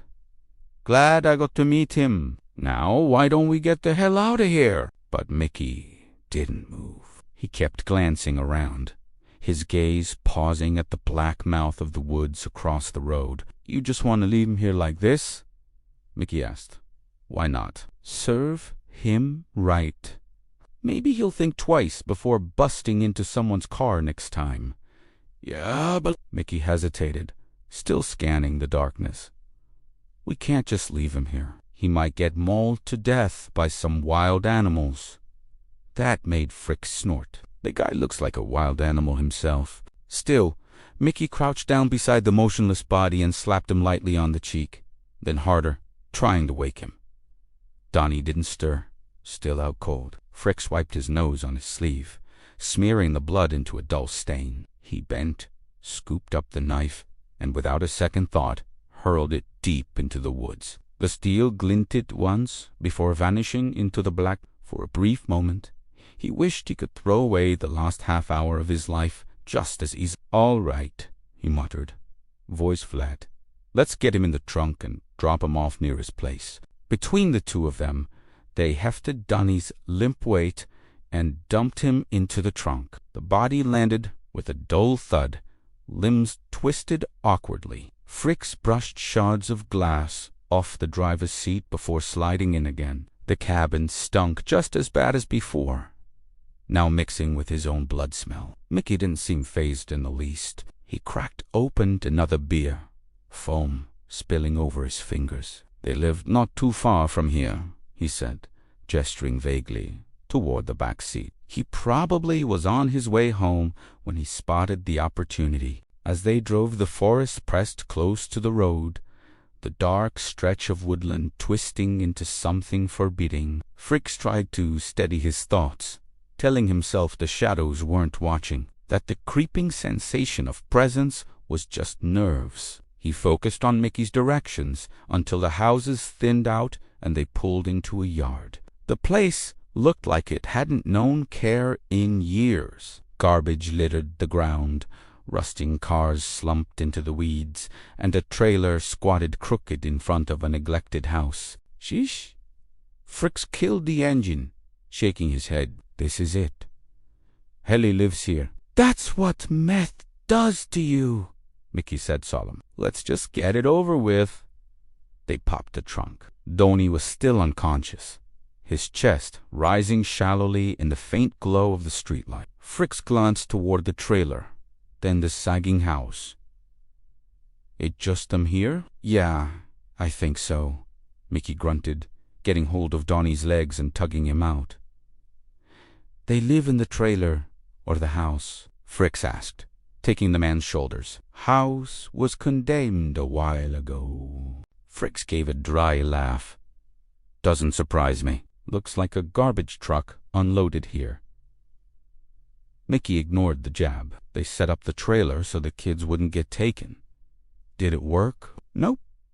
Mickey shook his head, struggling with Donnie acid dead weight. They had just gotten him halfway clear of the trunk when a sharp voice cut through the night. "Hey, what's the bright idea dumping corpses on my property?"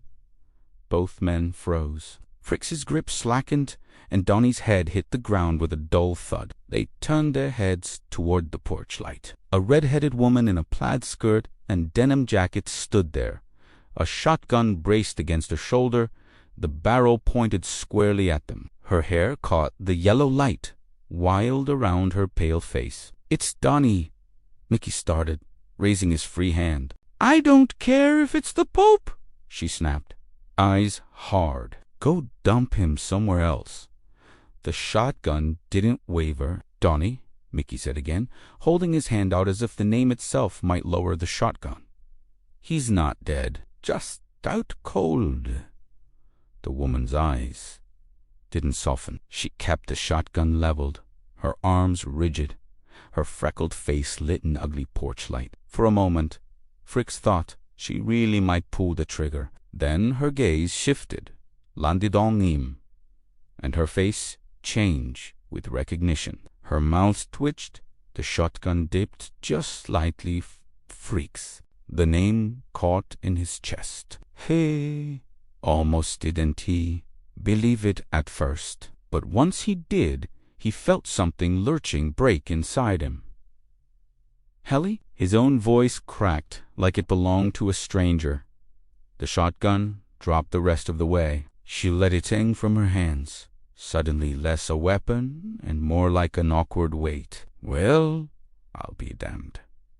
Fricks stared at her in disbelief. He'd carried the shape of her in his mind for decades. A sharp laugh, sun in her hair, the smell of cigarettes she never wanted him to tell her dad about. What stood before him now felt like the cruel parody of that memory. Her skin was sallow and tired, her arms too thin beneath the jacket, her eyes bruised with sleeplessness. And yet, despite it all, he recognized her. The tilt of her head, the way she chewed her lip before speaking. "I thought you'd never come back to this part," she said. There wasn't warmth in it, just something blunt, almost accusatory. Fricks's tongue felt thick. He wanted to say something, anything, but Mickey filled the silence. "We just found Donnie trying to bust into his car. Thought we'd dump him here before he froze to death in the ditch." Helly glanced at the unconscious. Donnie sprawled on the ground, then back at Fricks. Her expression shifted again, softer now. Maybe it was the bourbon still fogging his brain, but he could swear she almost looked embarrassed. She bent, nudged Donnie with tip of her boot, then straightened up with a humorless laugh. "Yay, that's Donnie." She didn't move to help them. Didn't even ask if Donnie was all right. Instead, she looked straight at Fricks, like the years between them were collapsing in passing seconds. "You guys have a drink?" Fricks swallowed awkwardly. "We've got bourbon." "Good," she said. "You're gonna need it." They dragged Donnie's body against the side of the trailer and left him there like an oversized sack of dirt. Fricks was convinced he was. Helly didn't object. She set the shotgun by the porch rail and lit a cigarette with shaking hands, smoke curling around her hair. Fricks noticed the way her fingers trembled even when she drew in deep. Inside, over the half-cold bourbon, she talked. "Mosley to him." She told him about her first marriage, Her second, how one ended in court, the other in prison. How she'd tried to clean up once or twice, but the world always dragged her back, and all the while Fricks felt the ground tilting beneath him. The bourbon didn't feel like bourbon anymore, just water with bitter taste to it. The air pressed down on him uncomfortably, rancid with mold, ash, and cheap perfume. He looked at Helly and felt an ache in his chest. Not because he loved her still, but because he could see so clearly now what had become of the girl he once did. She was the last person he'd ever truly been attached to, the last real tether to the idea that he might belong here. And now she was a broken stranger. Seemed that all they now could share was only a taste for hard liquor. "You still got that car?" she asked finally, almost smirking. "The Chevy. I saw it outside." He nodded. "A bit busted now. You're gonna take me somewhere?" she said, tapping ash into an empty beer can. "Just a quick run. I really need to pick up something. Then I'll be good. We'll all be good." Mickey shot Fricks a glance. A quick, nervous dart of the eyes. Fricks stared at her. The words fell heavy between them. Pick up something. He didn't need her to explain more. He had a good idea. He leaned back, closing his eyes for a moment. He thought of himself at 17, polishing the Chevelle with a rag, Helly leaning against the hood with a smile that meant everything at the time. He thought of his father handing him the keys, telling him to make something of himself. He thought of the man he was supposed to become. Now here he was, blood on his sleeve, car wrecked, sitting in a rotting trailer with his oldest friend turned drunk burnout, and Helly, who once made him feel infinite, asking him to drive her to a dealer. And the worst part was, a piece of him wanted just to stay in the moment with her, to pretend there was still a chance to go back. But he knew, deep down he knew, whatever he'd come looking for wasn't here. Not in Mickey, or in Helly. Nowhere in this rotten parody of a town. He opened his eyes, forced a crooked smile. "All right, let's go." This last thing he decided, and then he'll cut his losses and get out, tell last goodbyes to his old friends, and get back to his life. Far away from here. Fricks drove in silence, his eyes fixed on the road as Chevelle rattled down narrow back roads, his one good headlight cutting shallow grooves into the dark. He wanted to turn back, to say screw it, take Ellie home, lock himself in the sagging old bedroom, and sleep this all away. But when he opened his mouth, nothing came out. Maybe it was guilt, maybe weird sense of obligation. Maybe it was just that look she gave him, the one that still carried an echo of who she used to be, what he used to feel. Helly leaned forward in the passenger seat, giving directions with an eager sharpness, as if this errand was the most natural thing in the world. Mickey just stared out the side window, gnawing at the skin on his thumb, silent and jittery. The road thinned into dirt, rough enough to rattle their bones. Then, up ahead, a heavy chain stretched between two trees, a rusty yellow dead-end sign dangling from its center. "It's not far from here," Helly said, hopping out. Her silhouette in the beams looked fragile as she unhooked the chain and dragged it aside, the sign scraping against gravel. They pushed deeper into the woods until a faint glow appeared through the trees, a dull yellow bulb shining over the silver flank of a dented trailer. A side road veered off toward it, and Helly leaned forward like a child spotting home. This is it. Fricks's stomach tightened. The woods behind them were bad enough, but something about this clearing felt worse. His busted headlight flickered against the side of the trailer, making it look like it was breathing. A dog on a chain exploded into barks, throwing itself into the dark as they pulled up. The sound was deafening. Metal clattering, the chain groaning against the stake buried in the dirt. Spit flew from its jaws as it tried to launch free, mad with hunger or rage. "Won't take long," Helly promised, already reaching for the handle. The trailer door creaked open. A man in a puffy winter jacket and underwear stepped out, the gleam of a shotgun catching the light. He didn't say a word, just stood there, bare legs white as bone, weapon cradled in his hands. "Does everyone sleeps with a shotgun in this town?" Fricks muttered, trying to choke out a laugh that didn't come. Helly turned to him then, smiling with a sudden softness. "Don't worry, it's gonna be all right." For the first time all night, she looked like the girl he remembered, and against every instinct, he believed her. The man raised the shotgun, aimed at the sky. The blast shattered the night. The dog fell silent, chain rattling one last time before it went slack. Fricks's pulse spiked, his whole body tensed. "Holy shit!" The man's mental. "Let's just go." Mickey protested from the back seat. "Chill," Helly said, almost laughing. The man's voice tore across the clearing, raw and hoarse. "Get the hell out!" Before Fricks could speak, Helly swung the door open and stepped out. She didn't make it 2 steps before the second shot rang out. The sound was different this time. Final and intimate. Her body twitched and folded, hair snapping back, and then she was on the ground. The top of her skull gone, blood spraying hot across the inside of the Chevelle, speckling Mickey's face and side windows in a misty arc. "Go!" Mickey screamed. "Drive!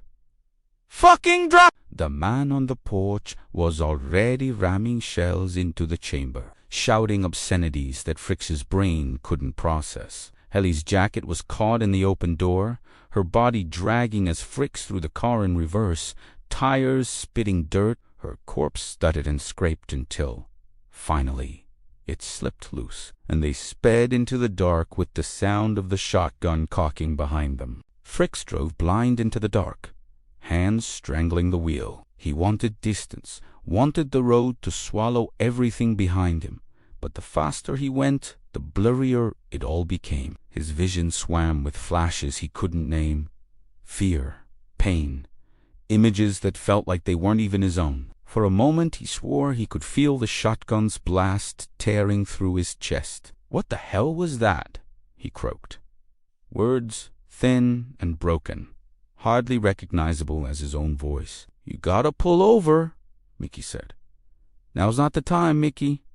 I mean it. Pull over. Right now." Fricks risked a glance into the back seat. Mickey's face was pale, white, like bone bleached by the sun. Against his better judgment, Fricks braked hard, letting the car idle crooked in the middle of the road. Mickey lurched out and collapsed by the ditch, retching, vomit splattering in the grass. Fricks stared back at the road, stretching into an endless blackness. Nothing behind, nothing ahead, just sane dark nothingness. He muttered, almost to himself, "Good God, he just blew her head off." The words tasted foul. Even saying them didn't make it seem any more real. He got out and walked toward Mickey, who was still heaving, coughs ripping through his throat. The smell of bile mixed with the vivid spray of Helly's blood that still stained the passenger side of the Chevelle. That crimson taint was proof enough, even if something in Fricks's mind clawed to deny it. Mickey staggered to his feet, looking as though he'd aged years in the span of minutes. "We gotta get out of here," he rasped. "No shit. We need to call the cops. That's what we need to do." Mickey hesitated, weighing it, then said, "Maybe, but first we gotta make it back in one piece." His voice was steadier than Fricks's, strangely composed, like the storm had already passed through him. Fricks fumbled for his phone, panic mounting when his pocket came up empty. Then he remembered it was still on the charger at the house.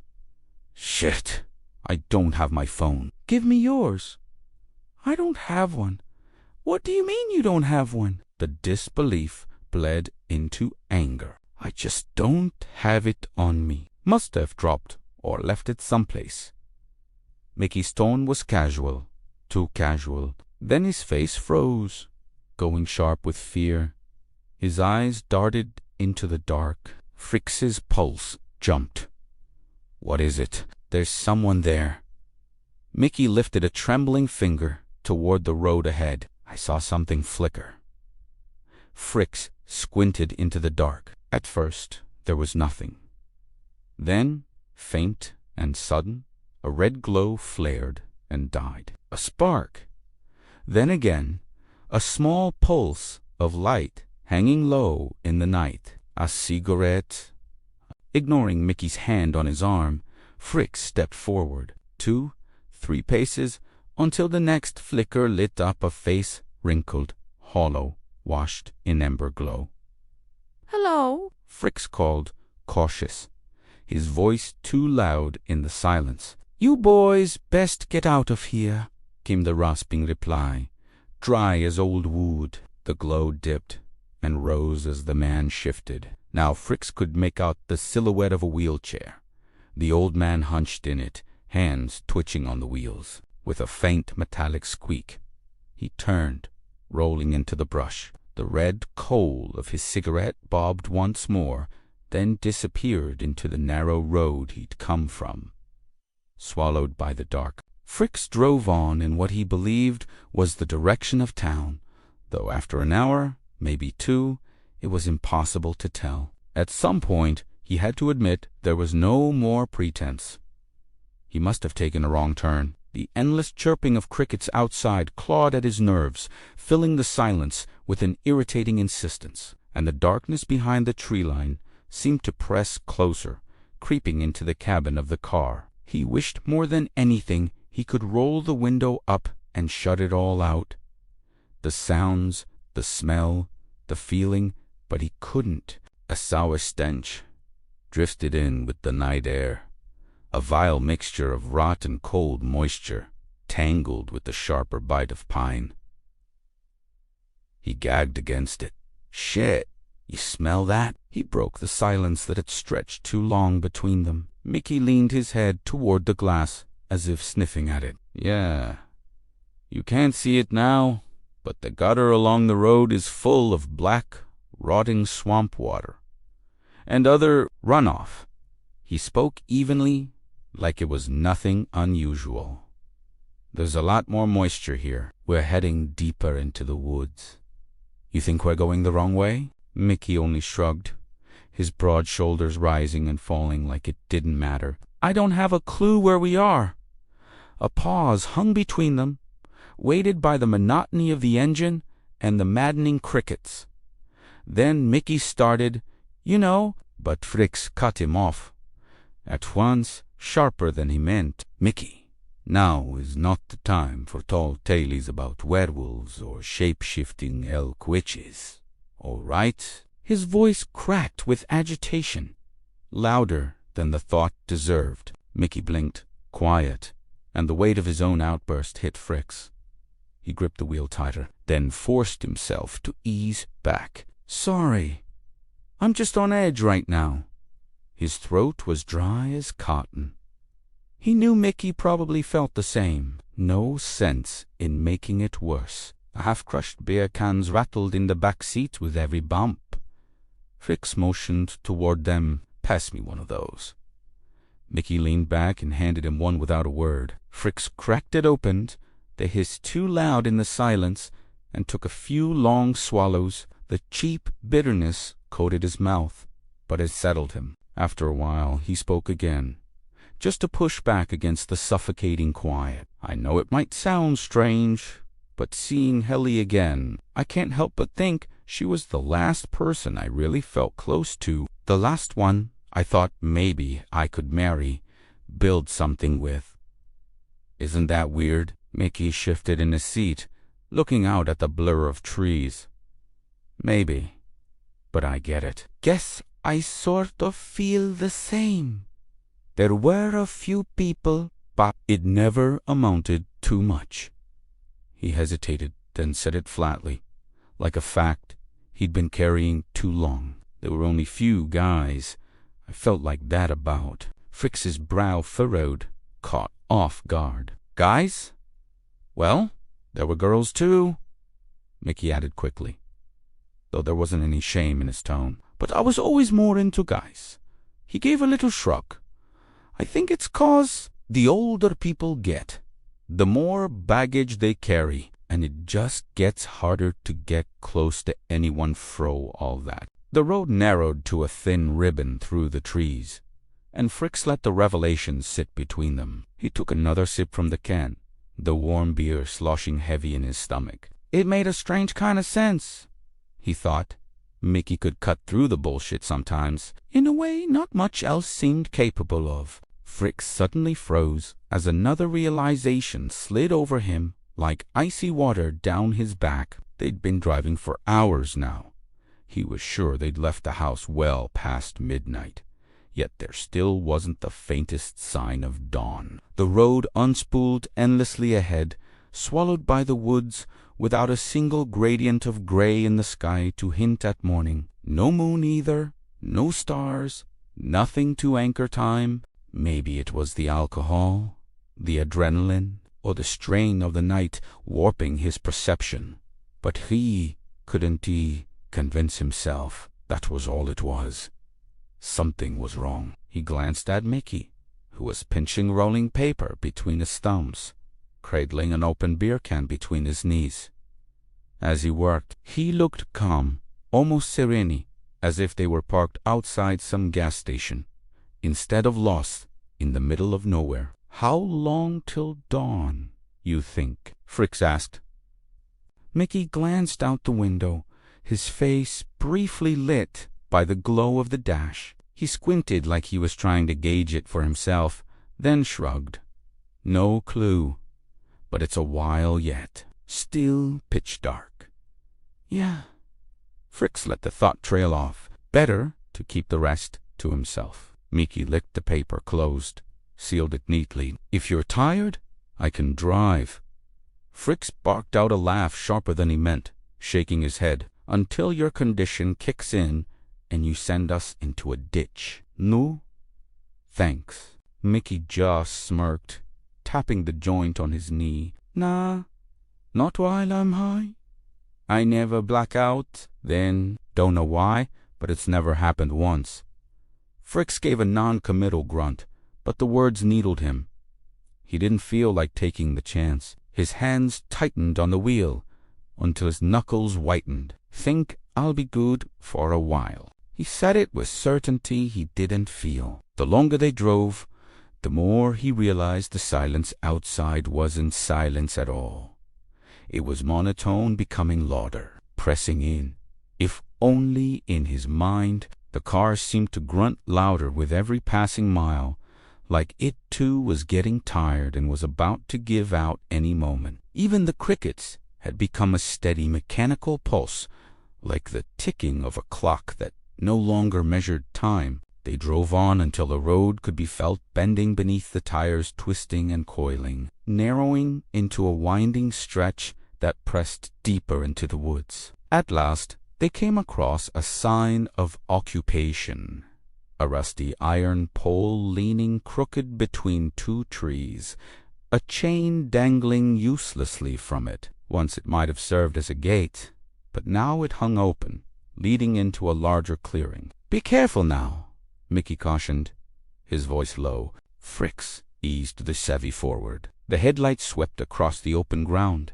No trailers, no lights, or other signs of life, only a small shack crouched near the far side, its tin roof slouched inward. A few old trucks stood scattered around, their frames sunk so deep into the earth it looked as though the soil itself was trying to swallow them whole. Despite that, the clearing wasn't overgrown. Someone, at some point, had kept it clear. Fritz halted the car, leaning forward to peer through the windshield, trying to make out more in the dark. You think anyone lives here? He asked nervously. Doesn't look like it, Mickey muttered. Fricks cut the engine and slipped the keys into his pocket. Instantly, the beams of the headlight died, plunging them into a suffocating darkness that seemed heavier than the night outside. "All right," Fricks said. "Let's check it out." Mickey gave him a sideways look. "Check what out? There's nothing here." "I don't know," Fricks admitted, feeling the hollowness of his own words. "Maybe there's a map, or a phone, or something. Just anything to give us a clue where we're at." As their eyes adjusted, the blackness itself seemed to rise into shapes, towering silhouettes that looked almost alive, like the night carried its own substance and was straining upward toward the sky. They stuck close, skirting the rusted hulks of trucks parked around the edge of the clearing, long since reclaimed by vines and rot. The unease gnawed at both of them. Fricks couldn't shake the sensation that something was drilling its gaze into the back of his head, though whenever he spun around, nothing waited there but silent shadows. Near the galvanized metal shed sat a pickup truck, its cab door hanging slightly open. Fricks drifted toward the bed, brushing aside a loose tarp, to find only jagged holes, rusted clean through the steel. "Check this out." Mickey's voice cracked with sudden excitement. He leaned halfway out of the truck's cab, grinning, a shotgun clutched in his hand. "Great," Fricks muttered, trying to sound unimpressed. "Might come in handy." "See if it's loaded?" "Yup," Mickey replied instantly, racking the action for emphasis. Fricks snorted. He wouldn't have expected anyone around here to keep an unloaded gun. "Look for shells, too," he said, though he silently hoped they wouldn't need any of it. They carefully moved toward the shed. The metal door was chained, but the lock dangled useless, already sprung. Fricks tugged it aside and slid the door open. The hinges shrieked, like something layered with years of decay, but still alive. Mickey raised the shotgun, barrel sweeping the black void inside, half expecting something to leap out at them. "God, it reeks." Fricks pulled his sleeve over his mouth, the sour stench clawing down into his throat. The shed was little more than a tomb of refuse. A few massive barrels lay stacked against one wall, some on their sides. Boxes of clothes rotted in heaps, their fibers eaten away, others sagging empty and brittle with mildew. Fricks's eyes went to the barrels. "I assume meth supplies." The shotgun scraped metal as Mickey tapped one of them, then leaned close enough to make out the label stenciled in fading black. JETA1. Jet fuel. Fricks read. Designation allowed. Turbine, engine, fuel. Mickey corrected flatly. "Really?" "Yeah, I've got a license." Fricks cut him half-sentence incredulous. "Pilot's license. You mean?" "Yeah," Mickey went on, as though it weren't strange at all. "Got it years back, though now it kinda makes sense. There were rumors, you know." "There are always ridiculous rumors going around town. Didn't pay attention at the time, but folks used to say these backwoods labs were pumping so much meth that they were hauling it out in helicopters." Fricks barked a laugh that came out harsher than he meant. "So this is for fueling the meth-hauling helicopters?" "It's aviation fuel," Mickey said, tapping the barrel again. "You can't really use it for much else. And this clearing, he gestured around. Plenty of space for a landing pad." Fricks squinted into the darkness outside. "Don't see any helicopters." Mickey chuckled. "There's only meth heads around here.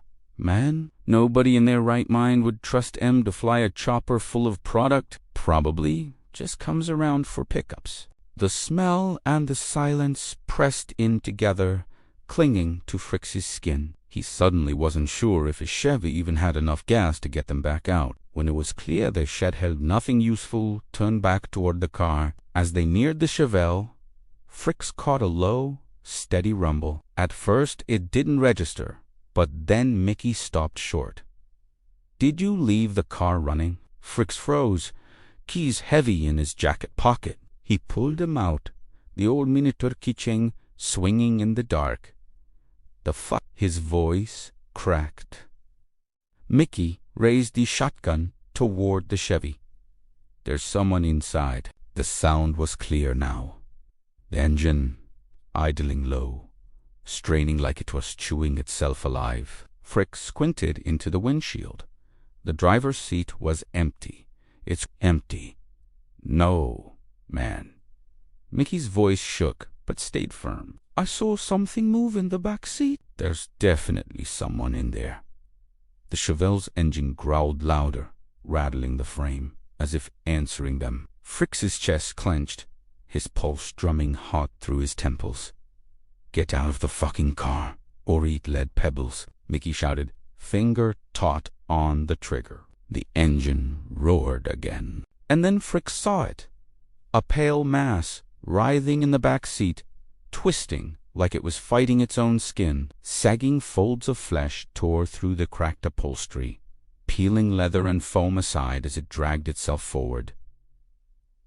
What the fuck? Mickey whispered, lowering the barrel without realizing it. Frick's gut convulsed, bile burning his throat in repulsion. It wasn't human. No way. The shape was wrong. Its arms grotesquely long, fingers tipped with metal claws that carved the interior apart as it pulled free. The car fell suddenly silent. The creature lifted its head. Its body was ruin, but its eyes were unmistakably human, cold and dead familiar. Frick's heart stopped. It lunged. With animal speed, it vaulted into the front seat and burst out the passenger side window in one fluid motion. Now fully revealed in the open, it stood on all fours. Nothing to contain it anymore. Its hind legs weren't legs at all, just warped, metallic appendages scraping the earth loose. Naked and wet, by its oozing erection, evidently male. Its pale skin sagged like loose cloth on a natural frame. Its gaze, its unbroken, piercing gaze, was fixed entirely on Frick's. It began to circle them, low and feral, like a predator testing the distance before striking. Shoot it! Shut it the fuck up! Frick screamed, but Mickey wasn't moving. Frick turned just in time to see his friend's eyes roll white, his body collapsing backward into the dirt as if a string had been cut. For Christ's sake, Mickey! Frick dove, yanking the shotgun from his limp hands. The creature was already springing. He barely got the barrel up. He fired. The blast tore open its pale flesh, chunks flying in wet bursts. But underneath, gleaming through the shredded meat, Frick saw it chrome bones, shiny, inhuman, slowly leaking thick, dark brown tar. That thing staggered back, then shrieking, the sound rattling through the clearing like twisted metal under strain. Frick pulled the trigger again. Click. Empty. The creature jerked upright, recomposing itself in eerie silence. Its head tilted unnaturally, vertebrae creaking like rusted hinges. Then its lipless mouth peeled open, rows of translucent, glass-like teeth catching the dim light. Thanks for the ride, boy. The voice was wrung. Human words, shaped by a throat that had no right to form them. Before Frick could blink, it sprang. The impact knocked him flat on his back. Air crushed from his lungs. He screamed, arms straining against its weight, but it was too strong. Far too strong. A jagged claw closed around his neck, pressing down slow, deliberate, savoring his panic. Its eyes never wavered. That cold, dead stare drilled into him, unblinking, savoring every moment of his despair. The second claw slid downward, cutting through his shirt and skin with a precise slice. Heat bloomed across his abdomen, the warmth of his own blood spreading beneath him. The creature's lipless grin widened, grotesque parody of joy, as if it fed on the very moment terror crested in his eyes. Fricks thrashed, tearing fistfuls of its sagging flesh, yanking at whatever he could. The skin ripped free, easily, its blood, the thick black ichor spilling. But the thing didn't falter. It was mechanical in its purpose, like a puppet driven by something deeper than its vile sinews, indifferent to the ruin of its body. Some last reserve of survival tore through him. Fricks lunged both hands to its face, jamming his fingers hard into its eyes. The slick jelly resisted, then gave way under the frenzy of his push. The creature shrieked, sound-splitting the night metal shriek mixed with dying animal howl. It recoiled, staggering back, clutching at its mockery of a face. Fricks didn't think. He snatched the shotgun from the dirt and swung with everything left in him. Crack. The stock smashed against its chrome skull. Crack. Bone or steel buckled together. Crack.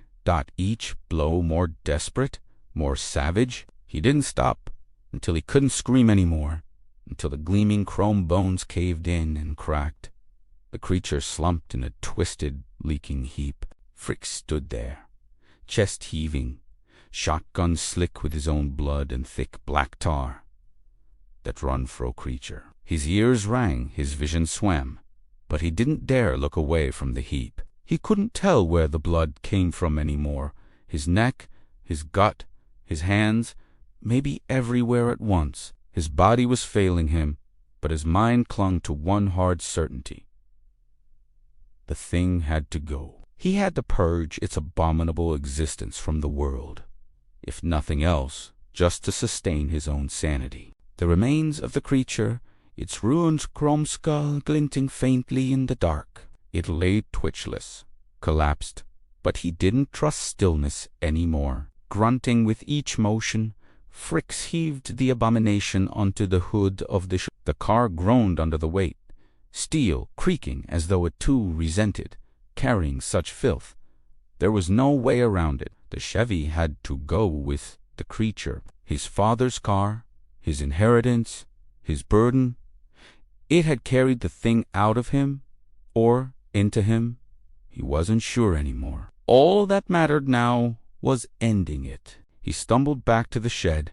Every step was a knife cutting into his abdomen. It still reeked of old oil and rot, and under his hand he found the rough curve of a barrel. He pried it onto its edge and rolled it, half empty, fuel sloshing inside. Inch by inch, dragging, he brought it back to the clearing. When he tipped it, the stench of jet fuel hit like a fist. The liquid cascaded over twisted flesh and chrome, soaking into the Chevel's leather seats, dripping in oily rivers to the ground. He wasn't sure if the creature had ever been alive. He didn't know if it could die, but he would burn as much of it as it was possible. Mickey still lay unconscious a few yards away, his chest rising and falling in shallow rhythm. Fricks fumbled for his lighter, then paused, dragging Mickey further back across the dirt until the distance felt safe. Only then did he flick the wheel of cheap grocery store lighter. The flame caught with a flash, spreading instantly. The car went up with a hungry roar, the abomination and the machine igniting as one. Fire climbed fast, wrapping flesh and metal in orange tongues. Smoke boiling into the black sky. The Chevel's windshield burst with a shriek, and inside the fuel fed it hotter, brighter. Fricks slumped down beside Mickey, too drained to move.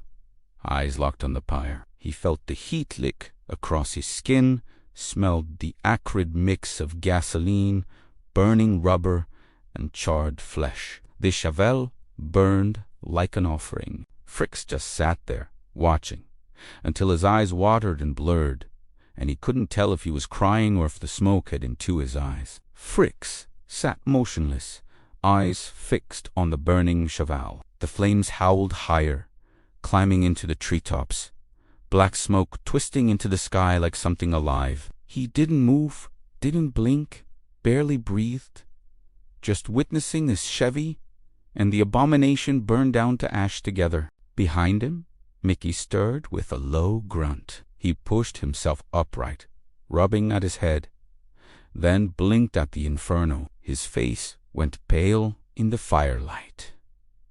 "The truck," he muttered, uncertain if he was asking or stating. "Head bonnet down," Fricks answered, without turning from the blaze. His voice was hoarse, almost hollow. Mickey studied him, brow creasing. "You look like shit." Fricks managed a bitter laugh. He felt worse than shit. Felt like his veins ran with fire and glass. He fished the lighter from his pocket and held it out. "Borrowed your lighter while you were out." Mickey blinked, then petarded at his pockets, as though to reassure himself it was really gone. When he found nothing, he gave a shaky laugh and plucked it from Fricks's hand. He didn't ask questions. Not yet. They sat together in silence while the fire chewed through the last of the Chevy. Mickey rolled a joint with trembling fingers, lit it, and took a slow drag before offering it out. Fricks accepted the smoke dry and bitter in his throat. He knew it would only leave him thirstier, and they had nothing left to drink, but the haze was welcome all the same. "So that thing is dead?" Mickey asked, voice quieter than usual. Fricks exhaled, smoke curling in the air. "Yeah, whatever it was." He didn't try to make sense of it. Maybe later, with time, he would find a good, rational explanation that he would commit himself to, but not now. "Good," Mickey muttered. "Ugly bastard'll give me nightmares for weeks. Shame about the car, though. But guess that's the way she goes." He let out a small chuckle, more to fill the silence than anything. The fire popped sharply, shooting sparks into the dark. Mickey glanced at it with a frown. "This campfire's gonna be visible a long way off. We best get moving before somebody comes to check it out." Fricks flexed his hands against the dirt, tried to stand, and nearly buckled again. "Don't think I'll make it far like this." Mickey's expression twitched, unreadable in the firelight. Then he jerked his thumb toward the shed. "There's keys in that old pickup. Saw 'em when I grabbed the shotty. Didn't think much of it then, but maybe with some luck there's enough of gas in it to get us out of here." Fricks drew in a ragged breath, forced himself upright. His ribs screamed, his gut burned, but he managed to grin through the pain. "All right, but this time I'm driving," Mickey added with a greasy grin. Mickey slumped into the sagging driver's seat of the pickup, the springs groaning under his weight. He twisted the ignition once. Nothing. Twice, the starter clicked, grinding hopelessly. On the third try, he slammed the wheel with his palm and spat a string of curses. The truck coughed, sputtered, then roared to life in a plume of smoke, vibrating like it might shake itself apart at any second. "Hey! Seems our luck's turnin'," Mickey grinned, fishing his lighter from his pocket like a man settling back into old habits. Fricks forced a tired smile, though his stomach nodded. "Seems so." "You're sure you're good to drive?" The truth was, Fricks wasn't in any condition to. Every cut the creature left on him burned. His ribs pulled like fire with every breath. Even shifting in his seat felt like punishment. He doubted he could keep the wheel steady any better than Mickey with his episodes. "As long as I've got my medicine, I'm fine. Trust me," Mickey said, already rolling another joint on the dash. The pickup lurched forward, rattling down the rutted track. Fricks turned in his seat, peering through the cracked, grime-clouded rear window. His Chevelle still burned in the distance, flames painting the clearing with a pulsing orange glow. Nothing stirred around it. No figures, no shadows, only the fire devouring what was left. The pickup's weak headlights carved a narrow tunnel of visibility through the trees. The woods seemed just as dense as before, pressing close against the road, their silhouettes swollen and monstrous in the dark. Then Frick spotted something ahead, a flicker of light that wasn't theirs. He leaned forward, heart quickening. It wasn't a vehicle. The beam swayed, jagged, like it was held in someone's hand. Mickey, he muttered. I see it, Mickey said, squinting. Panic pressed at Fritz's chest. Running into anyone out here had brought them nothing but pain. Follow my lead, Mickey said, trying to sound calm. With any luck, they'll recognize the truck and think nothing of it. And if not, Fritz shot back, voice low. Mickey tapped the wheel with his finger, gaze fixed forward. Then we keep driving. As long as this thing keeps running, we'll be fine. But the way he said it, he sounded less convinced than ever. The flashlight beam cut across them suddenly, glaring into the cabin. Fritz flinched, blinded. He raised a hand instinctively, following Mickey's casual wave out the open window. The men by the roadside returned the gesture. Fritz's eyes adjusted quickly enough to take them in, 3 of them. One shirtless, wiry and tanned, holding the flashlight. Another in shorts, obese, with stubbled jowls spilling out from under a sweat-stained trucker cap and a shotgun slung lazy across his shoulder. The third he couldn't place clearly. Too thin, his face swallowed by shadow, his frame almost too angular to be natural. They passed, slow. The men didn't move to stop them. Fritz twisted in his seat, watching in the rear view. The flashlight beam swayed behind them, trailing for a moment like it couldn't decide whether to follow. Then it drifted off toward the opposite bend of the road. Fritz exhaled a shuddering sigh and collapsed back into the seat. They drove on in silence, the truck rattling and groaning with every dip in the road. The woodland pressed in tighter, each bend looking no different from the last. Fritz felt like they'd been looping in circles, roads repeating themselves with no end. Then Mickey veered off suddenly, turning down a narrow, overgrown path. Branches clawed the sides of the truck, scraping the roof like fingernails. Fritz opened his mouth to protest, but Mickey beat him to it. There's something you need to see here. What do you mean? You know where we are? Fritz asked, his nerves prickling. Sort of. We're not far from the main road. Mickey's tone was strangely calm. Fritz noticed the crude wooden arch that marked the path to crooked trunks, lashed together with rope, leaning inward as if they might collapse at any moment. His stomach sank. He wanted to tell Mickey to turn back, but the look on his friend's face, that rigid composure, stopped him. Mickey, this isn't. It won't take long. You'll like it.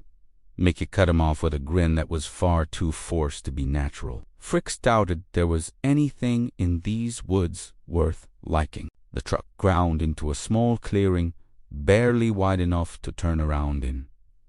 Mickey killed the engine. Silence swallowed them at once. He let out a long, shaky breath, then pushed open the door. Come on, Fritz.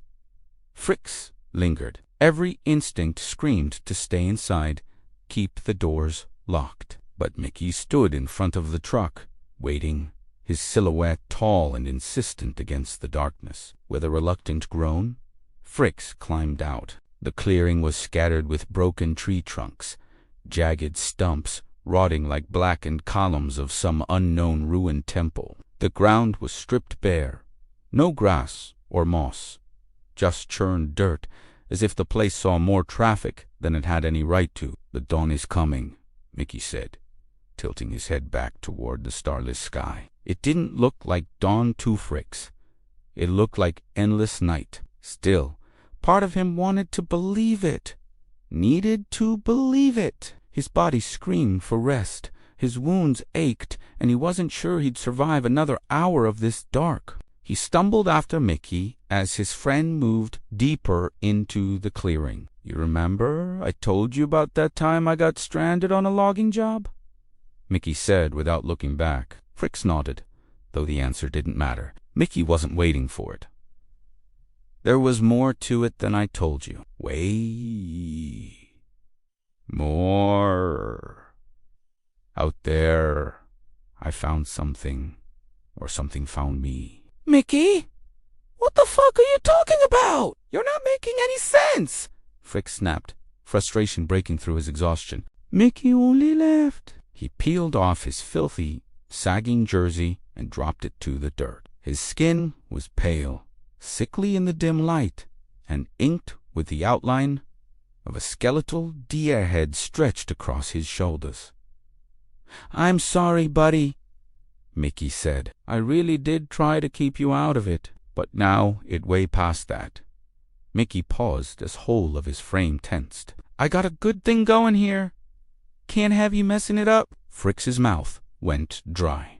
Mickey crouched, picked something from the dirt, and looped it around his neck. A small animal skull dangled against the tattoo, grotesque jewelry that seemed to fuse with it in the darkness. He spread his arms wide, like he was about to embrace something unseen. "It's the power behind nature, he said with an eerie fervor, "wild and unbound, a force driving evolution itself. And it creates through destruction." "Mickey, please."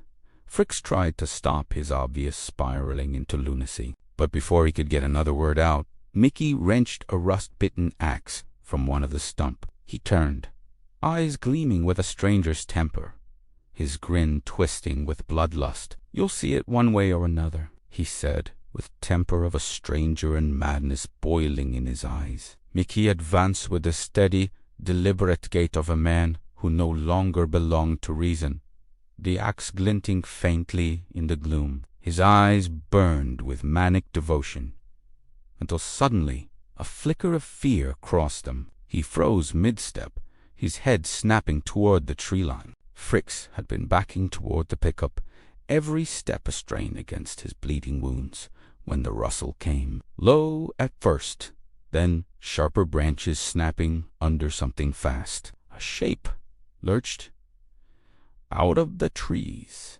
snarling. A dog, or what resembled one. Its gums were raw and jagged, its back bare of fur, skin mottled and torn. It wasted Nutimi, charging Mickey in a blind frenzy. The axe whistled through the air with the speed and fury or true lunatic. The blade cleaved into the animal, nearly splitting it in two. The carcass flopped to the dirt, jaws still snapping even as its body twitched and spasmed. Before Mickey could breathe, another darted from the dark, a smaller one this time, half-roted, its teeth sinking into his leg. Mickey shrieked, kicking wildly, but the moment his blood hit the dirt, the woods erupted. Dozens of them poured out of the darkness, some lean and pale, their skin paper-thin, overbone, others hulking and mange-ridden, patches of fur clinging to wasted frames, but all of them snarled with unearthly, rabid hunger. Panic shot through Fricks. He scrambled onto the hood of the pickup, every movement ripping his wounds wider. Warm blood spread beneath his clothes, but there was no time to think, only to get higher away. Mickey swung the axe wildly, hacking one beast down only for three more to take its place. They flung themselves at him with no instinct for survival, only the compulsion to tear and feed. Teeth ripped into his arms, his back, his throat. Flesh tore free in wet chunks, strings of meat dangling from their jaws. Mickey's scream tore through the clearing, an unholy sound more bestial than anything human should be capable of uttering. It carried the weight of agony and betrayal, a noise so sharp it seemed to shred the silence itself. But even that didn't last. Soon there was only the sickening sound of chewing, of bones snapping under relentless jaws. The dogs swarmed him, dragging parts of him away into the trees. A leg, an arm, strips of skin like macabre, ribbons. Few of the animals engaged in spontaneous quitus as another act of defiance to the dead man. Him, or maybe something else entirely.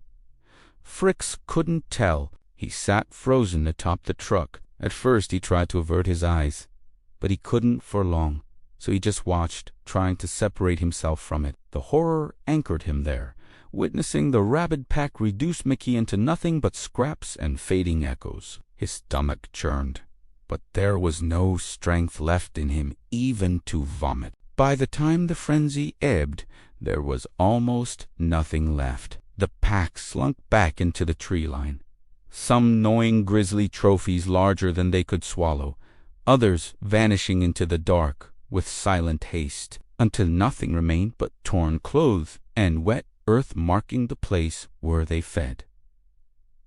Epilogue. Frick sat atop the corroded truck to see clearing being consumed by still silence once again, long after the last of the dogs had melted back into the tree line. The clearing was silent again, save for the faint rustle of leaves and the shallow rattle of his own breathing. He couldn't bring himself to move. Not yet. Not until the stillness pressed heavier than the fear. At last, he slid down from the roof. His body ached. His wounds burned. But the simple act of lowering himself to the ground felt like release. The pickup sat waiting, its cab cold and unfamiliar. He climbed inside. The key was already in the ignition. His fingers trembled as he turned it. The engine coughed once, then came alive with surprising ease, like it wanted to get out of there as much as he did. He backed carefully out of the narrow path, the truck groaning against the strain, and followed the rutted road back through the woods. Branches scraped the sides, shadows pressed at the glass, but none of it slowed him. Time slipped away as he drove, every bend of the road bleeding into the next. He didn't know how long it had been, or where he was anymore. The world outside was a blur of trees and blackness. But then, finally, the sky began to change. Pale gray seeped through the canopy, washing out the stars. The night cracked open, hesitant and weak, but it was dawn all the same. When the tires hit smooth tarmac, Fricks almost didn't believe it. At least, Mickey didn't lie about that. A real road stretched before him, directionless, anonymous, but solid, tethered. He had no idea where it led. He didn't care. One way or another, it would carry him back to something that belonged to the part of the world he knew and understood. He drove on.